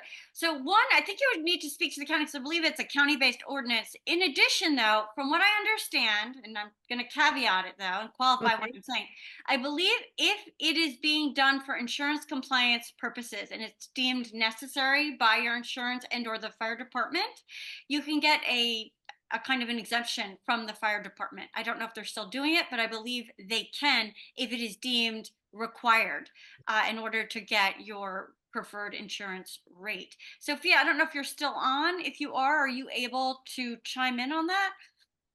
Yeah, send me what I would say the short answer as we're running into time. Send me an email and I'll connect you with the correct staffer from them. I'm not well versed on this ordinance, but I'm happy to connect to the policy individual on our team that is. But the problem is what I'm seeing is the guys who come, but people aren't getting notices sometimes. I don't know what could possibly happen with us. And maybe Roger knows the answer to what I'm asking because his hand is up. So anyway, I don't want to come face to face with a problem when it's something we could handle ahead of time. Totally. Now, Roger, before you chime in, I want you to chime in. But Charlene, can you say the notice who did you get the notice from? What is this We notice? did not get a notice yet, but I hear about all of these things. Our trees are very intrusive over our home. Right. Not our Okay. trees, but our neighbors' trees. Okay. Got And it. we get the 15-foot clearance, but you see some of these limbs up there, and an insurance guy comes out and he's going to say, this does not look happy to me. So that's the kind of thing I'm talking about, because Got those it. trees Okay. are not maintained by our neighbor. Right. And Okay. and we cannot get permits to make, when I look at it, I feel happy about it. Okay. So The fair plan has to, and fire insurance has to honor the 12 to 15 feet on oak trees in terms of their being covering your roof or closeness to the house. So I have 29 registered oaks on my property. I've been doing this for 20 years. And to cut anything else that the fire, you would think that your insurance is requiring, that would be more than 8 inches in diameter, or just getting rid of any kind of overhanging oaks. They are totally protected under the oak tree ordinance. I know, and that cannot be held against you. And so it's done in a way that protects the oaks at the same time it protects your house. So it's a very, it's not a compromised solution. It's a very preventative solution, because oak trees are fire adaptive.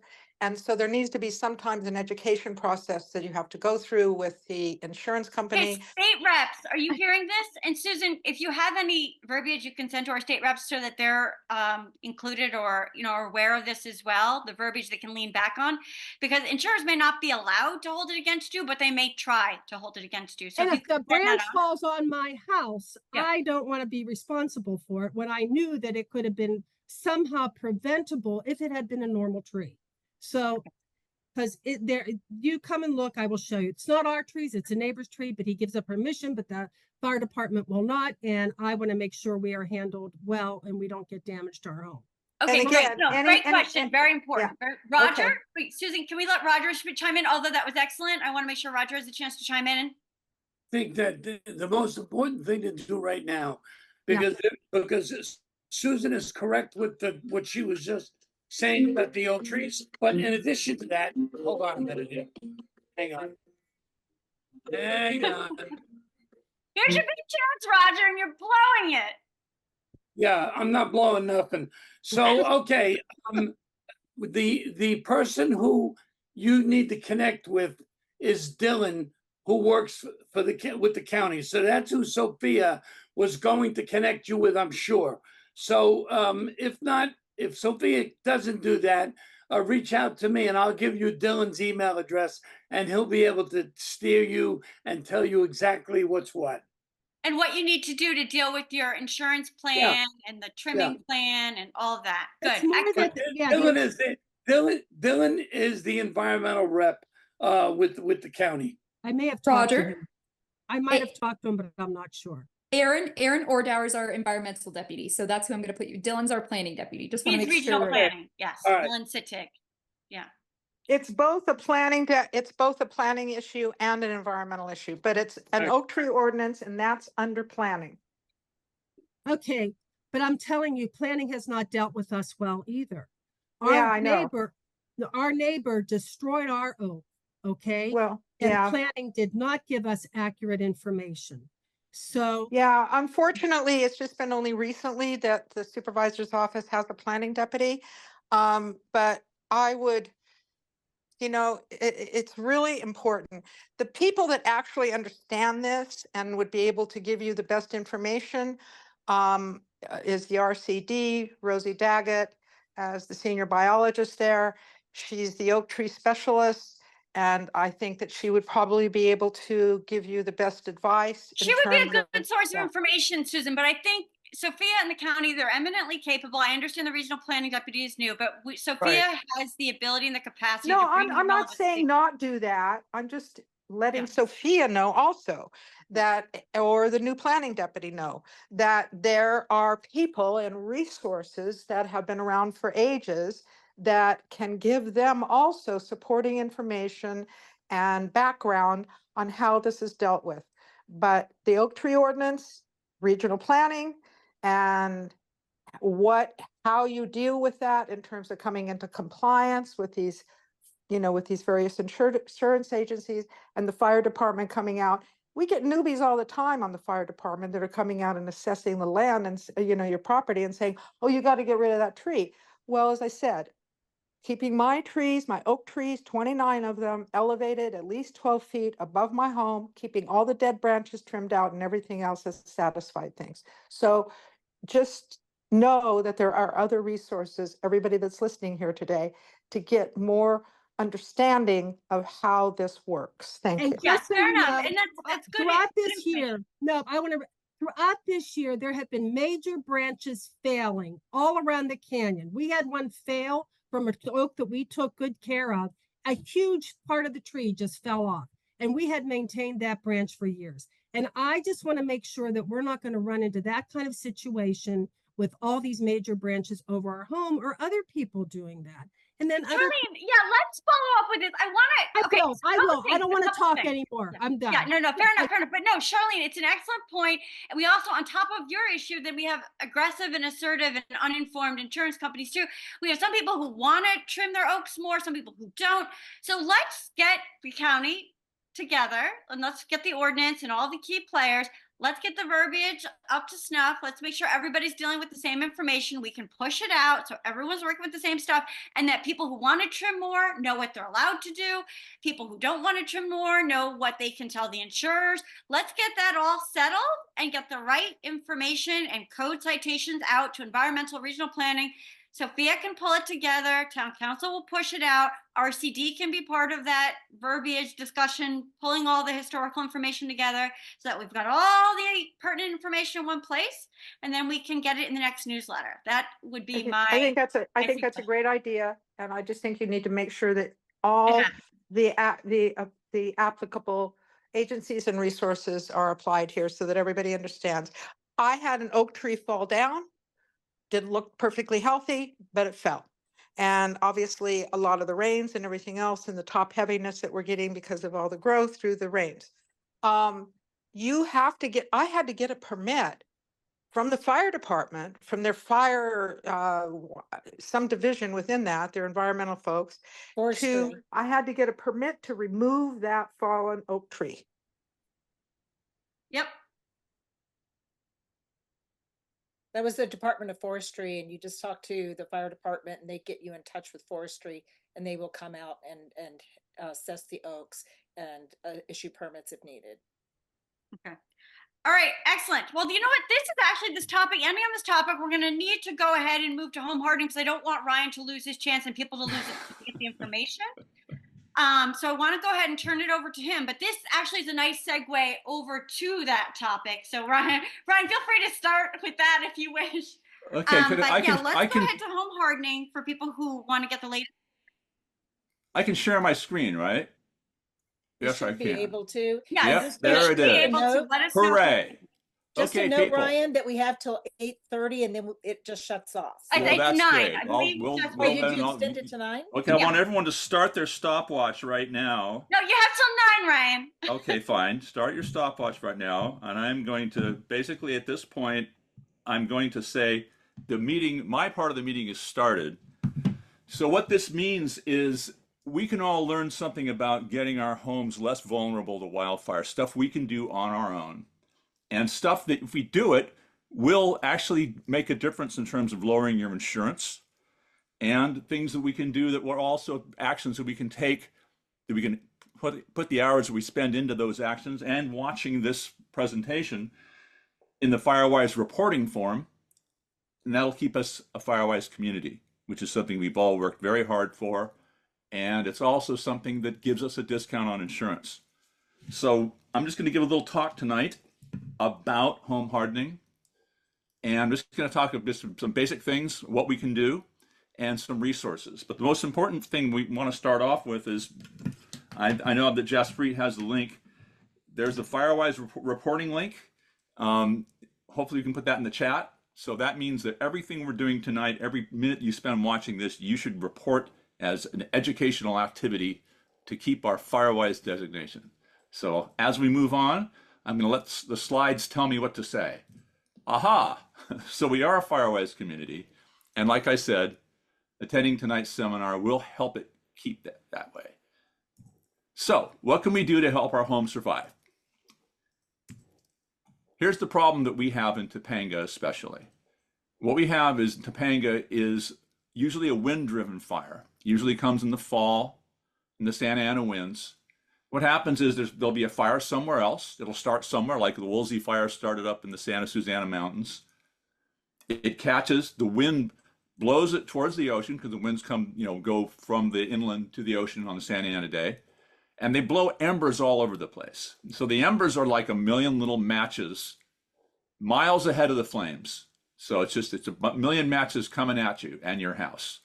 So what happens is your house doesn't really get taken out by a big tree that's on fire, or it doesn't get taken out by another house. The first houses that get taken out just get taken out by embers. Here's a perfect example of that. This is up in Lake Tahoe. I mean, if you look at it, there's a burning house, but look at these trees. These trees are standing. This house got hit by embers. It lit on fire and it scorched the trees. So once again, the thing we really have to look at where we are is what we can do to make our house more ember resistant.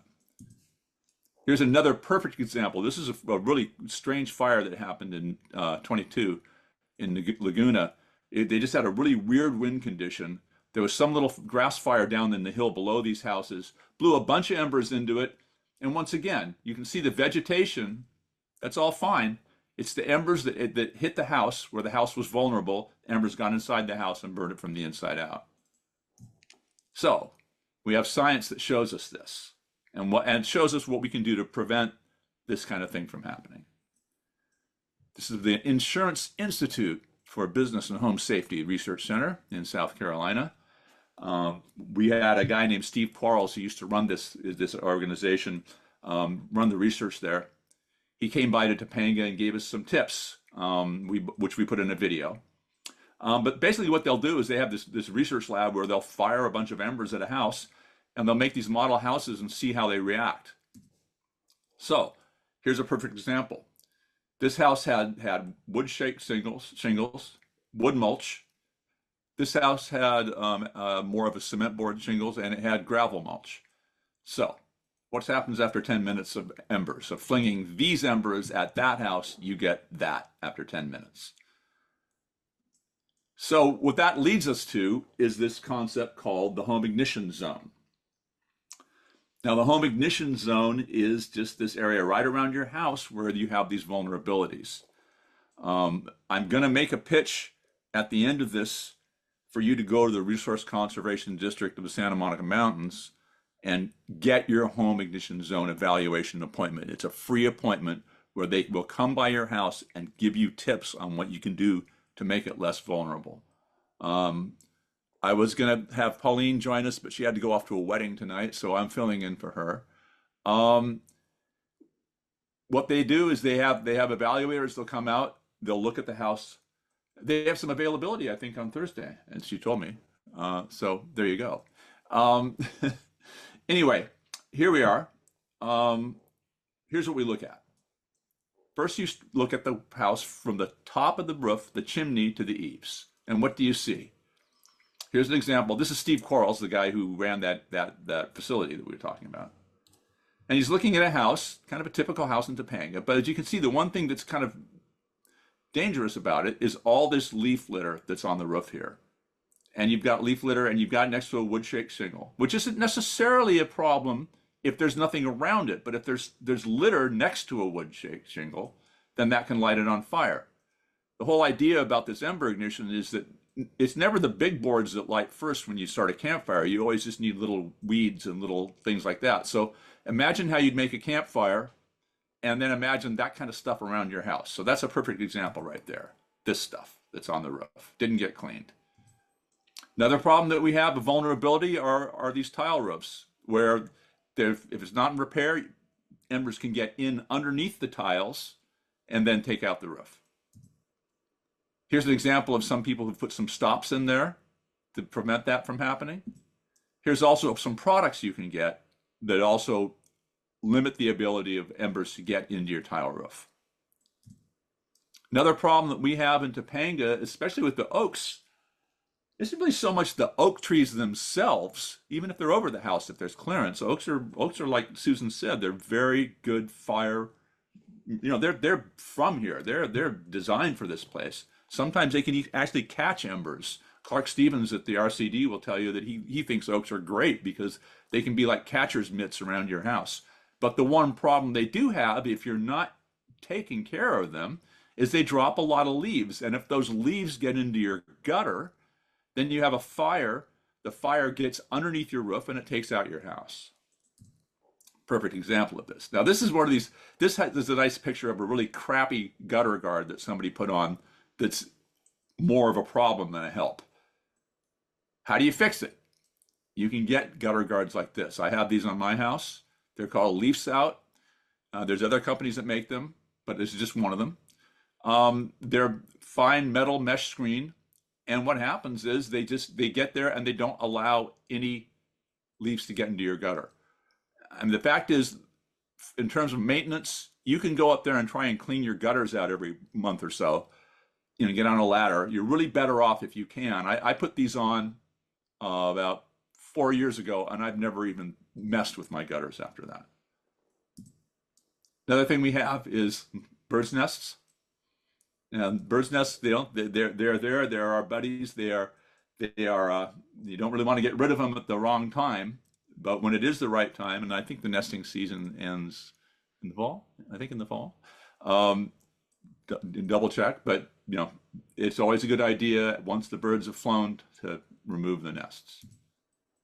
So now the second part of this process is we'll go from the eaves to the foundation and look at vulnerabilities there. One big vulnerability in houses are gable vents. This vent doesn't have much of a screen behind it, so that means that embers can just fly into this place and burn it from the inside out. There was kind of a famous house up on the end of Malibu Canyon. It was like a big castle, kind of a cheesy castle kind of a house. And there was a fire up there because there's always a lot of fires in that area because of the way the wind blows through the canyon. And fire department got there, they put out the fire, they moved on, and after they left, the house burned out completely from the inside because it got in the gable vents. So how do you fix something like that? Oh, sorry, here's another example of what happens from the inside at that research laboratory. Through a gable vent, you can see they fire embers at it, gets inside your house, your attic. Another vulnerability is floor vents. This has 1/4-inch mesh. 1/4-inch mesh is too big. You need smaller mesh to keep the embers out. One way you can fix the gable vents is you can buy a fancy brand guard gable vent, which brand guard vents actually trap the embers inside these little channels.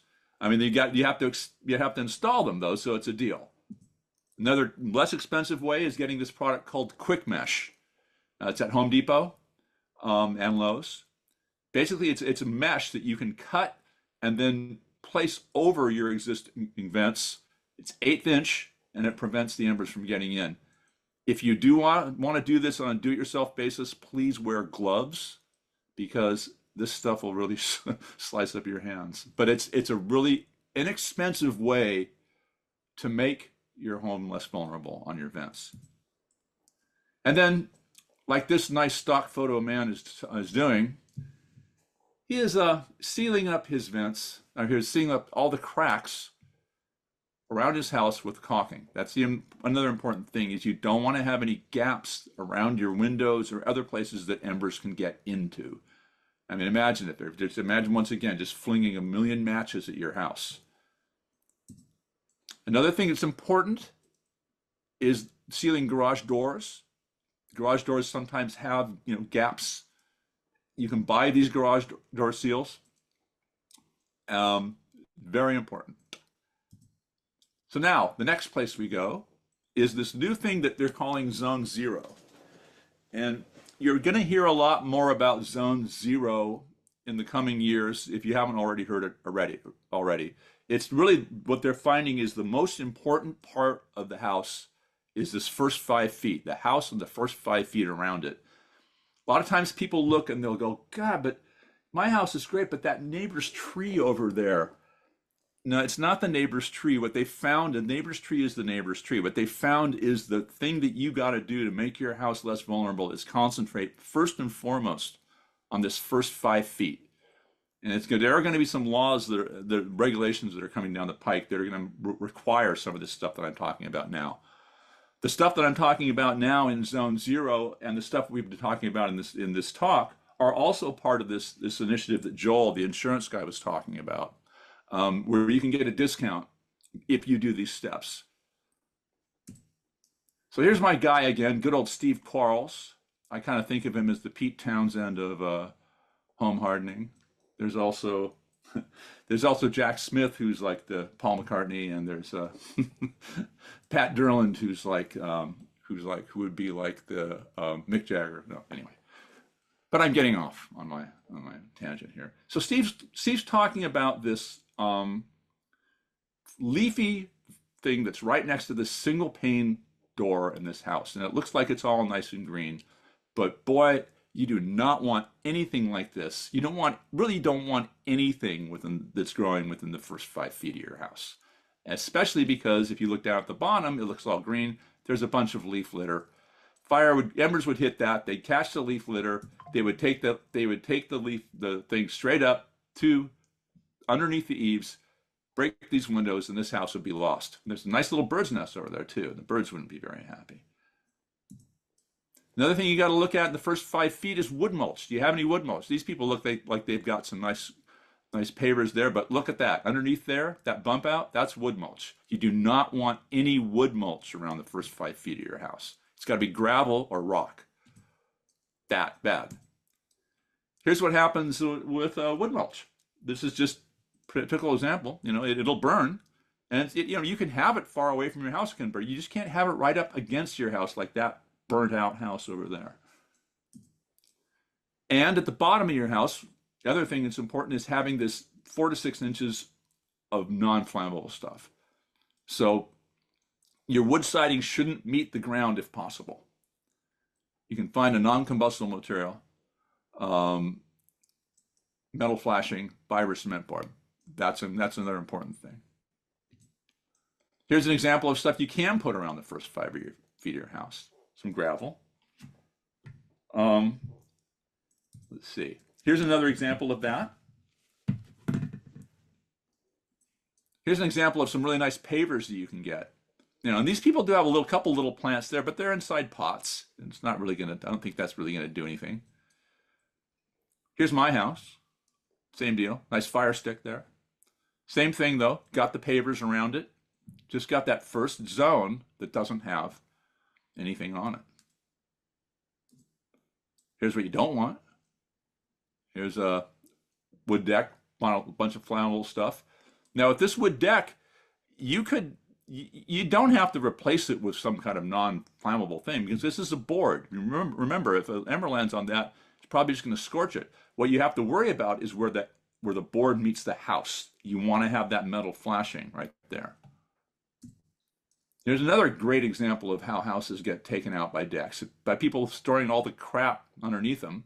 Embers hit that stuff, goes up into the deck, and there we go. This is a better solution, gravel. This is a better solution, gravel with some mesh. Another vulnerability that people don't think about is wood fences. If you have a wood fence that starts at your house and goes out into your yard, just consider it to be part of your house. That fence is part of your house because what will happen is the fire will start in the fence and it'll just burn right into your house. So the fence is an extension of your house. So how do you stop that from being a problem? The last few feet, you put something metal. You break the continuity. Although this technically, if you see the top of the roof there, this really should be 5 feet from the roof line. So it should really be more like over here. But the point is, you have the wood fence. Something is breaking it up, and that's what that metal is for. So now we've gone through the first 5 feet. We don't want to have anything there. We don't want to have it. Really, ideally, no veg at all. Ideally, non-flammable gravel or pavers or something. Now we go out to the thing called Zone 1, which is the 5 feet to 30 feet. Sometimes we have problems because you have neighbors that have fences. You know, and the only thing we can encourage people to do is just have this conversation with their neighbors. And it's one of those things where it just has to be a community for it to really work. But we all have to start on our own and lead by example. This is an example of how these overlapping zones work. And then we have Zone 2. This is the beyond 30 feet, which is just basically, I think the most important thing is that's where you want to keep your wood piles. That's where you want to keep your outbuildings. I think Joel said that if you have an outbuilding that's closer than 30 feet to your house, you're not going to get that discount that applies to the houses that are in compliance. Insurance discount. So this is kind of just an example of what that is. And then we get to the lessons learned. Does this stuff work, right? And does it work? Yeah. Here's an interesting example. You know, now there are 1, 2, 3, 4, 5. Say there's 6 houses in this picture. This is Malibu Park before the Woolsey fire. The Malibu Park is that neighborhood where Malibu High School is, kind of behind Zuma up on the hill. There's 1, 2, 3, 4, 5, 6 houses in this picture. 2 of these houses you're going to see were lost. Can you guess which ones they are? Do you think it might be this one with a little tree here and all this space here? Or maybe this one with all this space around it? Or this one? Or this one? Or is it this one that has completely covered? Or this one where you can't even see anything? Ta-da! That one and that one. You can see where the fire came up on this guy's house, person's house. Once again, boom, boom, boom, boom. So it's not this random thing. It's not this you know, we weren't spared by the good graces of somebody. These are just things that people do and choices people make, and it makes a difference whether your house survives or not in these kind of fires. And here's a really stark example of that, which is in Lahaina. Sorry, I thought I was going to go there. Here's another really stark example of that. This is Paradise. Once again, what happened? No trees did this. Embers hit these places, got some vulnerable places, and then they all took each other out. That's Lahaina, which is brutal. But look at the difference. This guy, this house, they put a new roof on it. There was nothing around it. It got pelted by embers probably, but like everything else, but it survived. They did a post-mortem fire thing in Waldo Canyon, which is a fire in Colorado. And they had actually had this, there's kind of similar to what we have. There's another program called Fire Adapted Communities. Once again, it's just people, residents who just educate themselves and do common sense measures. And they had a fire that hit one of these fire adapted communities, as well as other communities in the area. What did they find? They achieved an 82% save rate. $300,000 was spent on mitigation and $77 million in losses were avoided. But it's got to work at the community and the individual level. Here's where you can take some information down. These are 3 of my favorite websites. I'm going to give you a minute to just get that. Our Topanga Canyon NTCFSC is our website. We have links to all sorts of things there. Defensible Space is something that the RCD is developing, which is a really great resource. RCD SMM is where you can go and you can learn about these things. They also have these amazing videos that they've come up with. And that's also the place where you can request a home ignition zone evaluation. So it leads us to your mission for tonight. Here's your to-do list. First of all, report your time attending tonight's seminar. You can go to onetopanga.com, and Stacy, thank you, and Carrie, thank you for putting that link together. They've got a link now where you just go to local fire prevention resources, and you can find the RCD link where you can get the home ignition zone. You can see the videos. You can find the link, especially the FireWise reporting link, that you can make sure that you're in the right area, you're within our FireWise community. And then you can say, I spent a half an hour or maybe 40 minutes at an educational seminar tonight at the end of a very, very long town council meeting, and was able to get some information. And by doing that, you're contributing to the hours that we need to contribute every year as a community to keep this FireWise designation. And it does lower your insurance rates if you're on the California Fair Plan.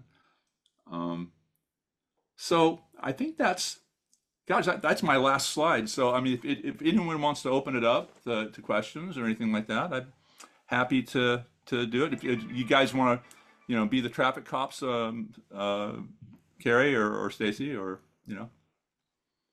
or take stuffed questions in the chat, I'm here.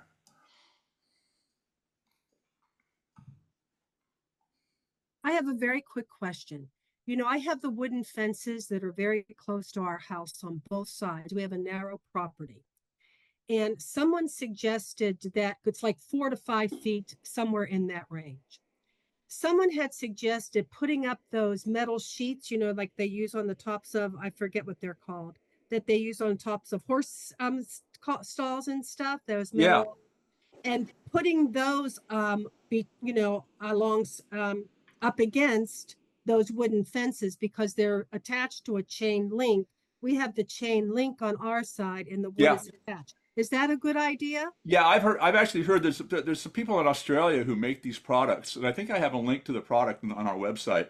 They're actually products that are these kind of fences that exactly do what you're talking about. They resist the heat, and I think that's a really viable thing. It's it's not cheap, but the manufactured products aren't cheap, but that's a good solution if you really want to, if you've got a vulnerability, you've got a neighbor right next to you. Absolutely. Roger? Ryan, great. That's great. This was great.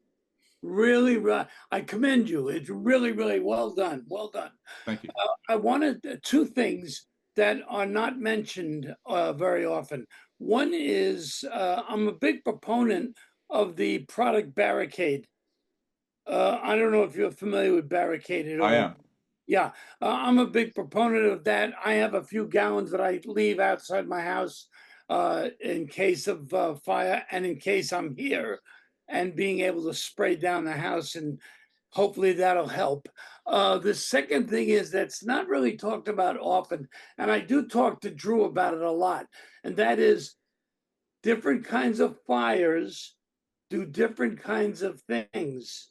House fires are one thing, wind-driven fires are something else. Where the fires come from, the northeast to the southwest, means a lot. If you live in Topanga and the fire is west of us, chances are the fire is not going to come back towards us if the conditions are correct. But it should be talked about a little bit more for people's education. Different kinds of fires require different kinds of responses. Yeah, I know. I agree 100%. As far as the Barricade is concerned, I used to have Barricade, and I did some tests with it. As a Fire Safe Council, we think that that's something you might want to entertain after you've done everything else. In other words, all the home hardening stuff is the most important stuff. And a lot of the times, if you do the home hardening, it means that if you happen to not be in the canyon when this thing happens, your house is already way better off. So Right. that I've seen people use Barricade as a way to not do the stuff they have to do, and then they're trying to spray this stuff on in 60-mile-an-hour winds, and while they really should be evacuating. So, you know, it's something to consider. I really think that everything that we recommend, if you want to do anything else, fine, but do this stuff first. As far as the embers are concerned, you're right. I mean, a home fire on a not Santa Ana wind day is something the fire department can deal with, and they deal with all the time. I think the main thing we have to really wrap our heads around is that the real danger to us in Topanga are wind-driven fires. So that's the time when we get those kind of days, and we get, a couple of weeks a year, in the fall, we get those days. That's when we really have to be vigilant. That's when we have to do things like don't do your brush clearance on those days. Don't do your outdoor welding art project on that day. Stuff like that. And the embers, they can come from any direction. And the thing is, the problem with the embers is that once it takes a house down, then all of a sudden it doesn't become a wildfire anymore. It's an urban inferno, because all of a sudden you get a house that has all sorts of toxic, really volatile stuff in it that can lead the things into the situations like you have in Paradise and whatever. So the more everybody does to individually make their homes less vulnerable, it means it makes the whole neighborhood less vulnerable. It means a wildfire can just come and go. These fire fronts move in the wild. The kind of fires we get here, they come through in like a half an hour or something. The fire front's gone. It's just that if it catches your house, then all of a sudden, then you've got this big toxic bomb, then that's the problem. So we all owe it to ourselves to do what we can to make our neighborhood and also to make the community and the nature we live in safer. Fact is, these houses that we've got can take these fires that would normally blow away, will just decimate the natural environment, and all those lovely little creatures and those dudes that we love so much are really screwed. So, I think for me, I look at it like, if you're going to live here, you got to be responsible. And this is part of that. Great. Yeah, and Ryan and Roger, I wanted to chime in actually on that barricade product and just the chemical Band-Aids in general. I mean, first of all, I have environmental concerns and human health concerns about them. I'm curious as to what's in barricade, but relying on that, thinking it's going to save you, nothing replaces mechanical, physical barriers and interventions and making your home like literally made of fireproof type materials. So, Roger, I was a little surprised by that question, but I think it's good that you brought it up, because I think a lot of people would like nothing more than to be able to slap a chemical on and call it a day. But yeah, I think it's dangerous to do that, both from an advocacy standpoint and an environmental standpoint. But go ahead. No, I would not say that that it is a chemical product. According to what I was told, and also what I actually saw, is that it's made from baby diapers, and I don't think there are any chemicals in it. I may be wrong. Fair enough. I'll look into it further, but just in general, I'm just addressing the mindset of a chemical, sort of like a Band-Aid that you can apply on it. There's no shortcut. You've got what Ryan said. I think what Ryan said was correct. You don't do this in place of something else. You do the home hardening first, and then if you want barricade or another product that is not chemicals, we use that as well. Well, that's the thing. When we decided to educate ourselves, I mean, we've been a Fire Safe Council since 2010, actually. And one of the first things we did is we took a science-based approach, and that's when we met Steve Carls from the IBHS, who had that research lab. He can tell you about stuff that he knows works, and then you ask him about other stuff. He goes, well, maybe, but there's no definitive research on it. There's no definitive thing that, whereas he can say, for sure, if you do this, if you clear the first 5 feet, if you have this zone, you do all this stuff, there's consensus that stuff works. So that's the most important thing to do, is do the stuff that people know that works. And then, after that, then at that point, it's the luck of the draw. Yeah, that's right. And some people, there's a lot of people promoting these sprinkler systems. Once again, okay, hopefully you do it with your own water, because I don't really think it's a good idea for you to take everyone else's water down and sprinkling your house. But at the same time, do it after you've done everything else on this list. That's the most important thing, because this is the stuff that people know works. What happens to a house, in a kind of a situation where you got the thing wet? you get the kind of heat that we get in these fires, that house that'll dry up in a second, that Right. water you threw on your roof. You know, And it's not going to do it. What's going to do it are the things that we're talking about. And the other thing that's really important is that, you know, it's what everyone's saying about the new shelter in place designation.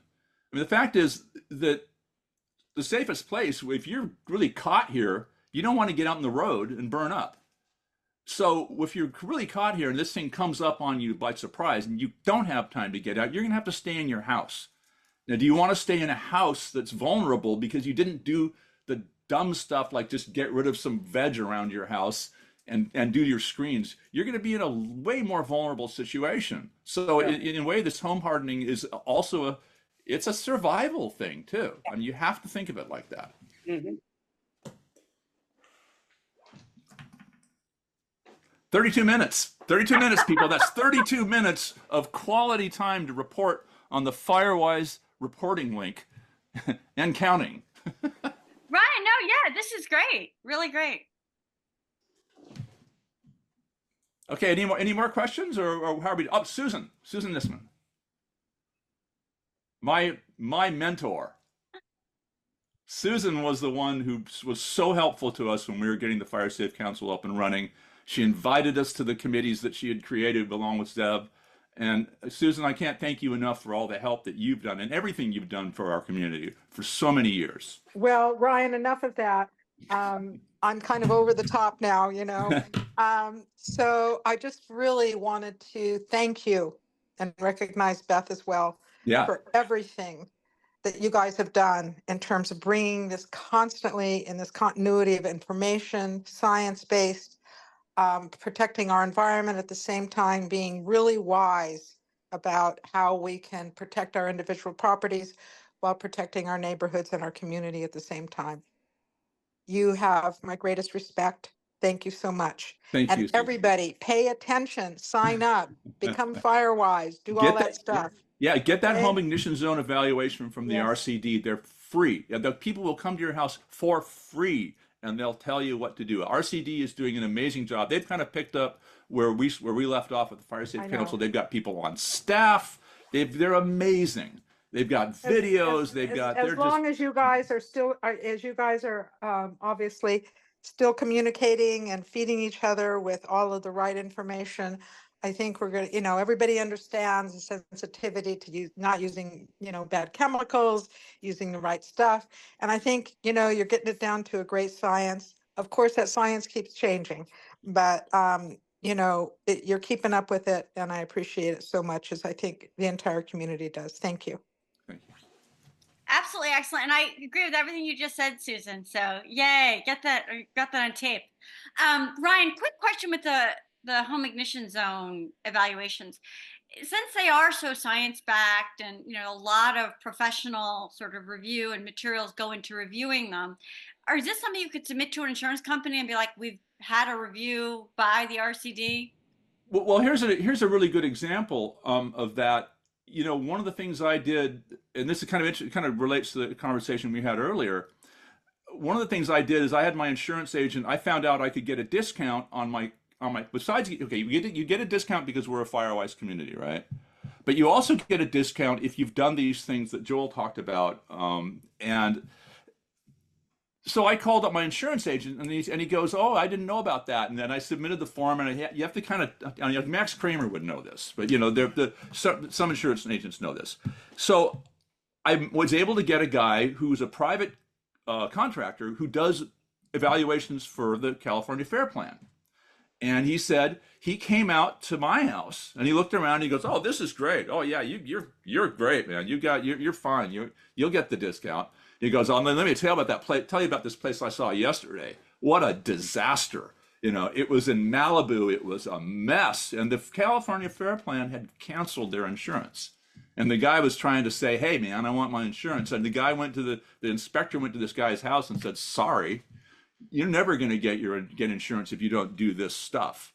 So I think that the insurance companies and even the Fair Plan are just more hardcore about that. So I would say, yeah, get the RCD to come out, have them do that kind of thing.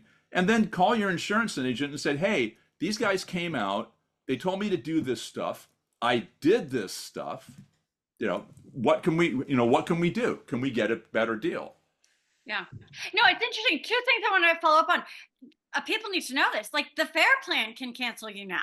Like, the insurer of last resort. Well, That's what I heard. I know that was kind of news to me. Right. But that's what I heard from this guy is if you but you have to kind of really, from what you told me, you have to be kind of not compliant, Right. But a lot of people aren't. That said, Ryan, let me ask you this.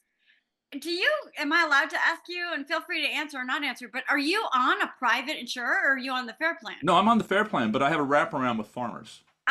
Okay. Yeah. Because the distinction that Joel made during his presentation was that you theoretically can get all these discounts, but with the FAIR plan, it's kind of all or nothing. You do everything or else you don't get anything. But you're saying, I guess, with your wraparound insurance. Well, you get FAIR plan. FAIR plan is just fire, right?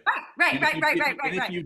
If you don't live in a Firewise community, you're not going to get that discount. You're just paying the full rate. And if you don't do the stuff around your house that he was talking about, you don't get that discount. So you can get the FAIR plan, but if you're part of a Firewise community, you get a deal.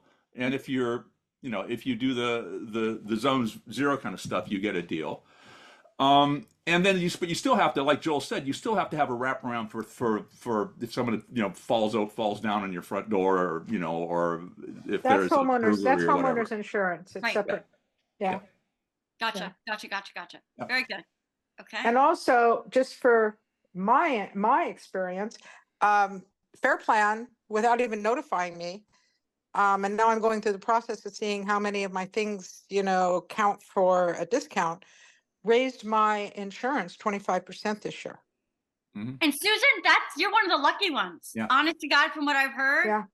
Yeah. That's so good. I mean, they're raising it, but I think it's because they can't get those, they don't have all of those supports from the what do they call? They're not the reinsurers or whatever they are, right, because those have left town. So anyway, you'll like this, Susan. This is right up your alley. Look at Adam Schiff's bill, the insurer bill. It was I was interested in that, so I'll be looking at that. Yeah, but and on an individual basis, if we do stuff that our houses don't burn up, then we don't have these horrible.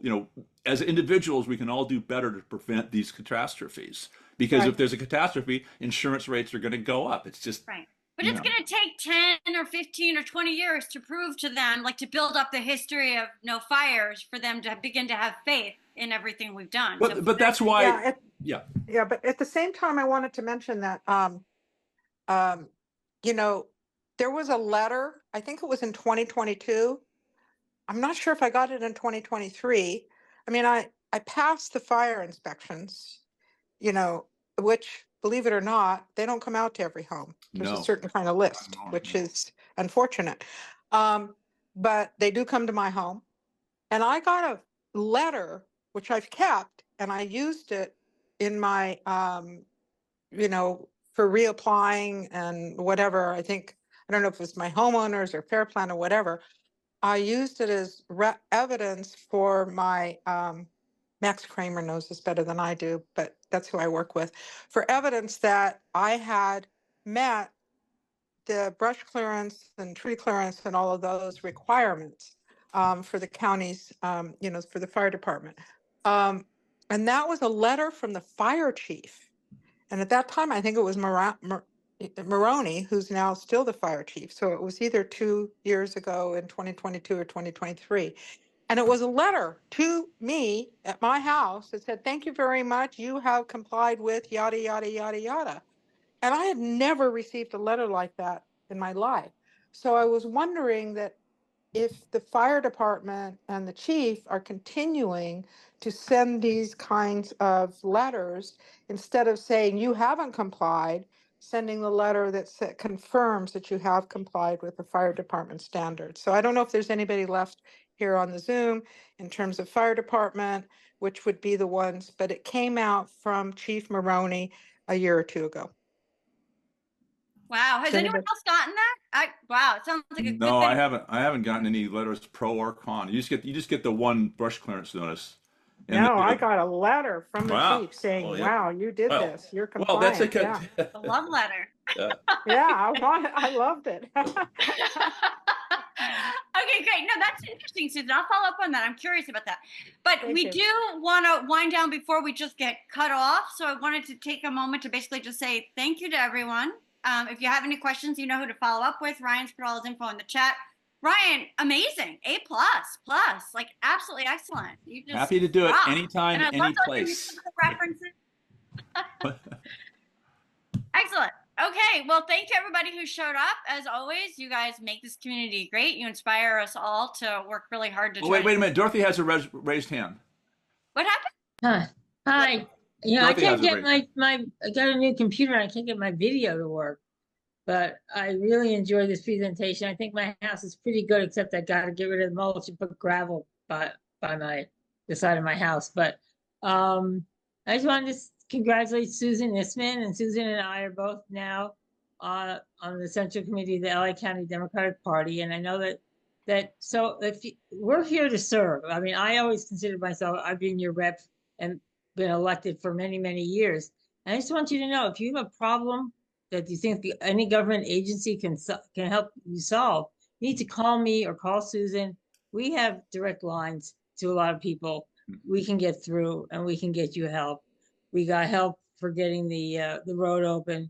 We get help for a lot of things. We had Frontier shut off on my road and a couple of phone calls, and miraculously Frontier fixed their pole and everything went back on. If you're going to have a power shut off and you have somebody sick in your house, let me know. Let Susan know. We can help out. That's what we're here for. That's what we're elected for. We're not just here being cranky members of the community. We actually have access to people who can help out in an emergency. If you have an issue, constituent services is a very important part of being a state senator or an assembly person or your supervisor. So just let us know. Let me know or let Susan know, and we will make the calls that we can make and talk to the people we can talk to that you wouldn't be able to reach. You don't even know their names.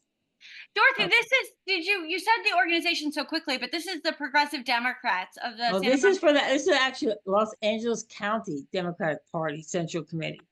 I would also announce that we are having a Progressive Democrats of the Santa Monica Mountains, which is our local Democratic club. We will be having a meeting on June 29th at the library from 11 to 1, and our George Gascon, our district attorney, will be there. And I know a lot of you have questions about crime and what's going on.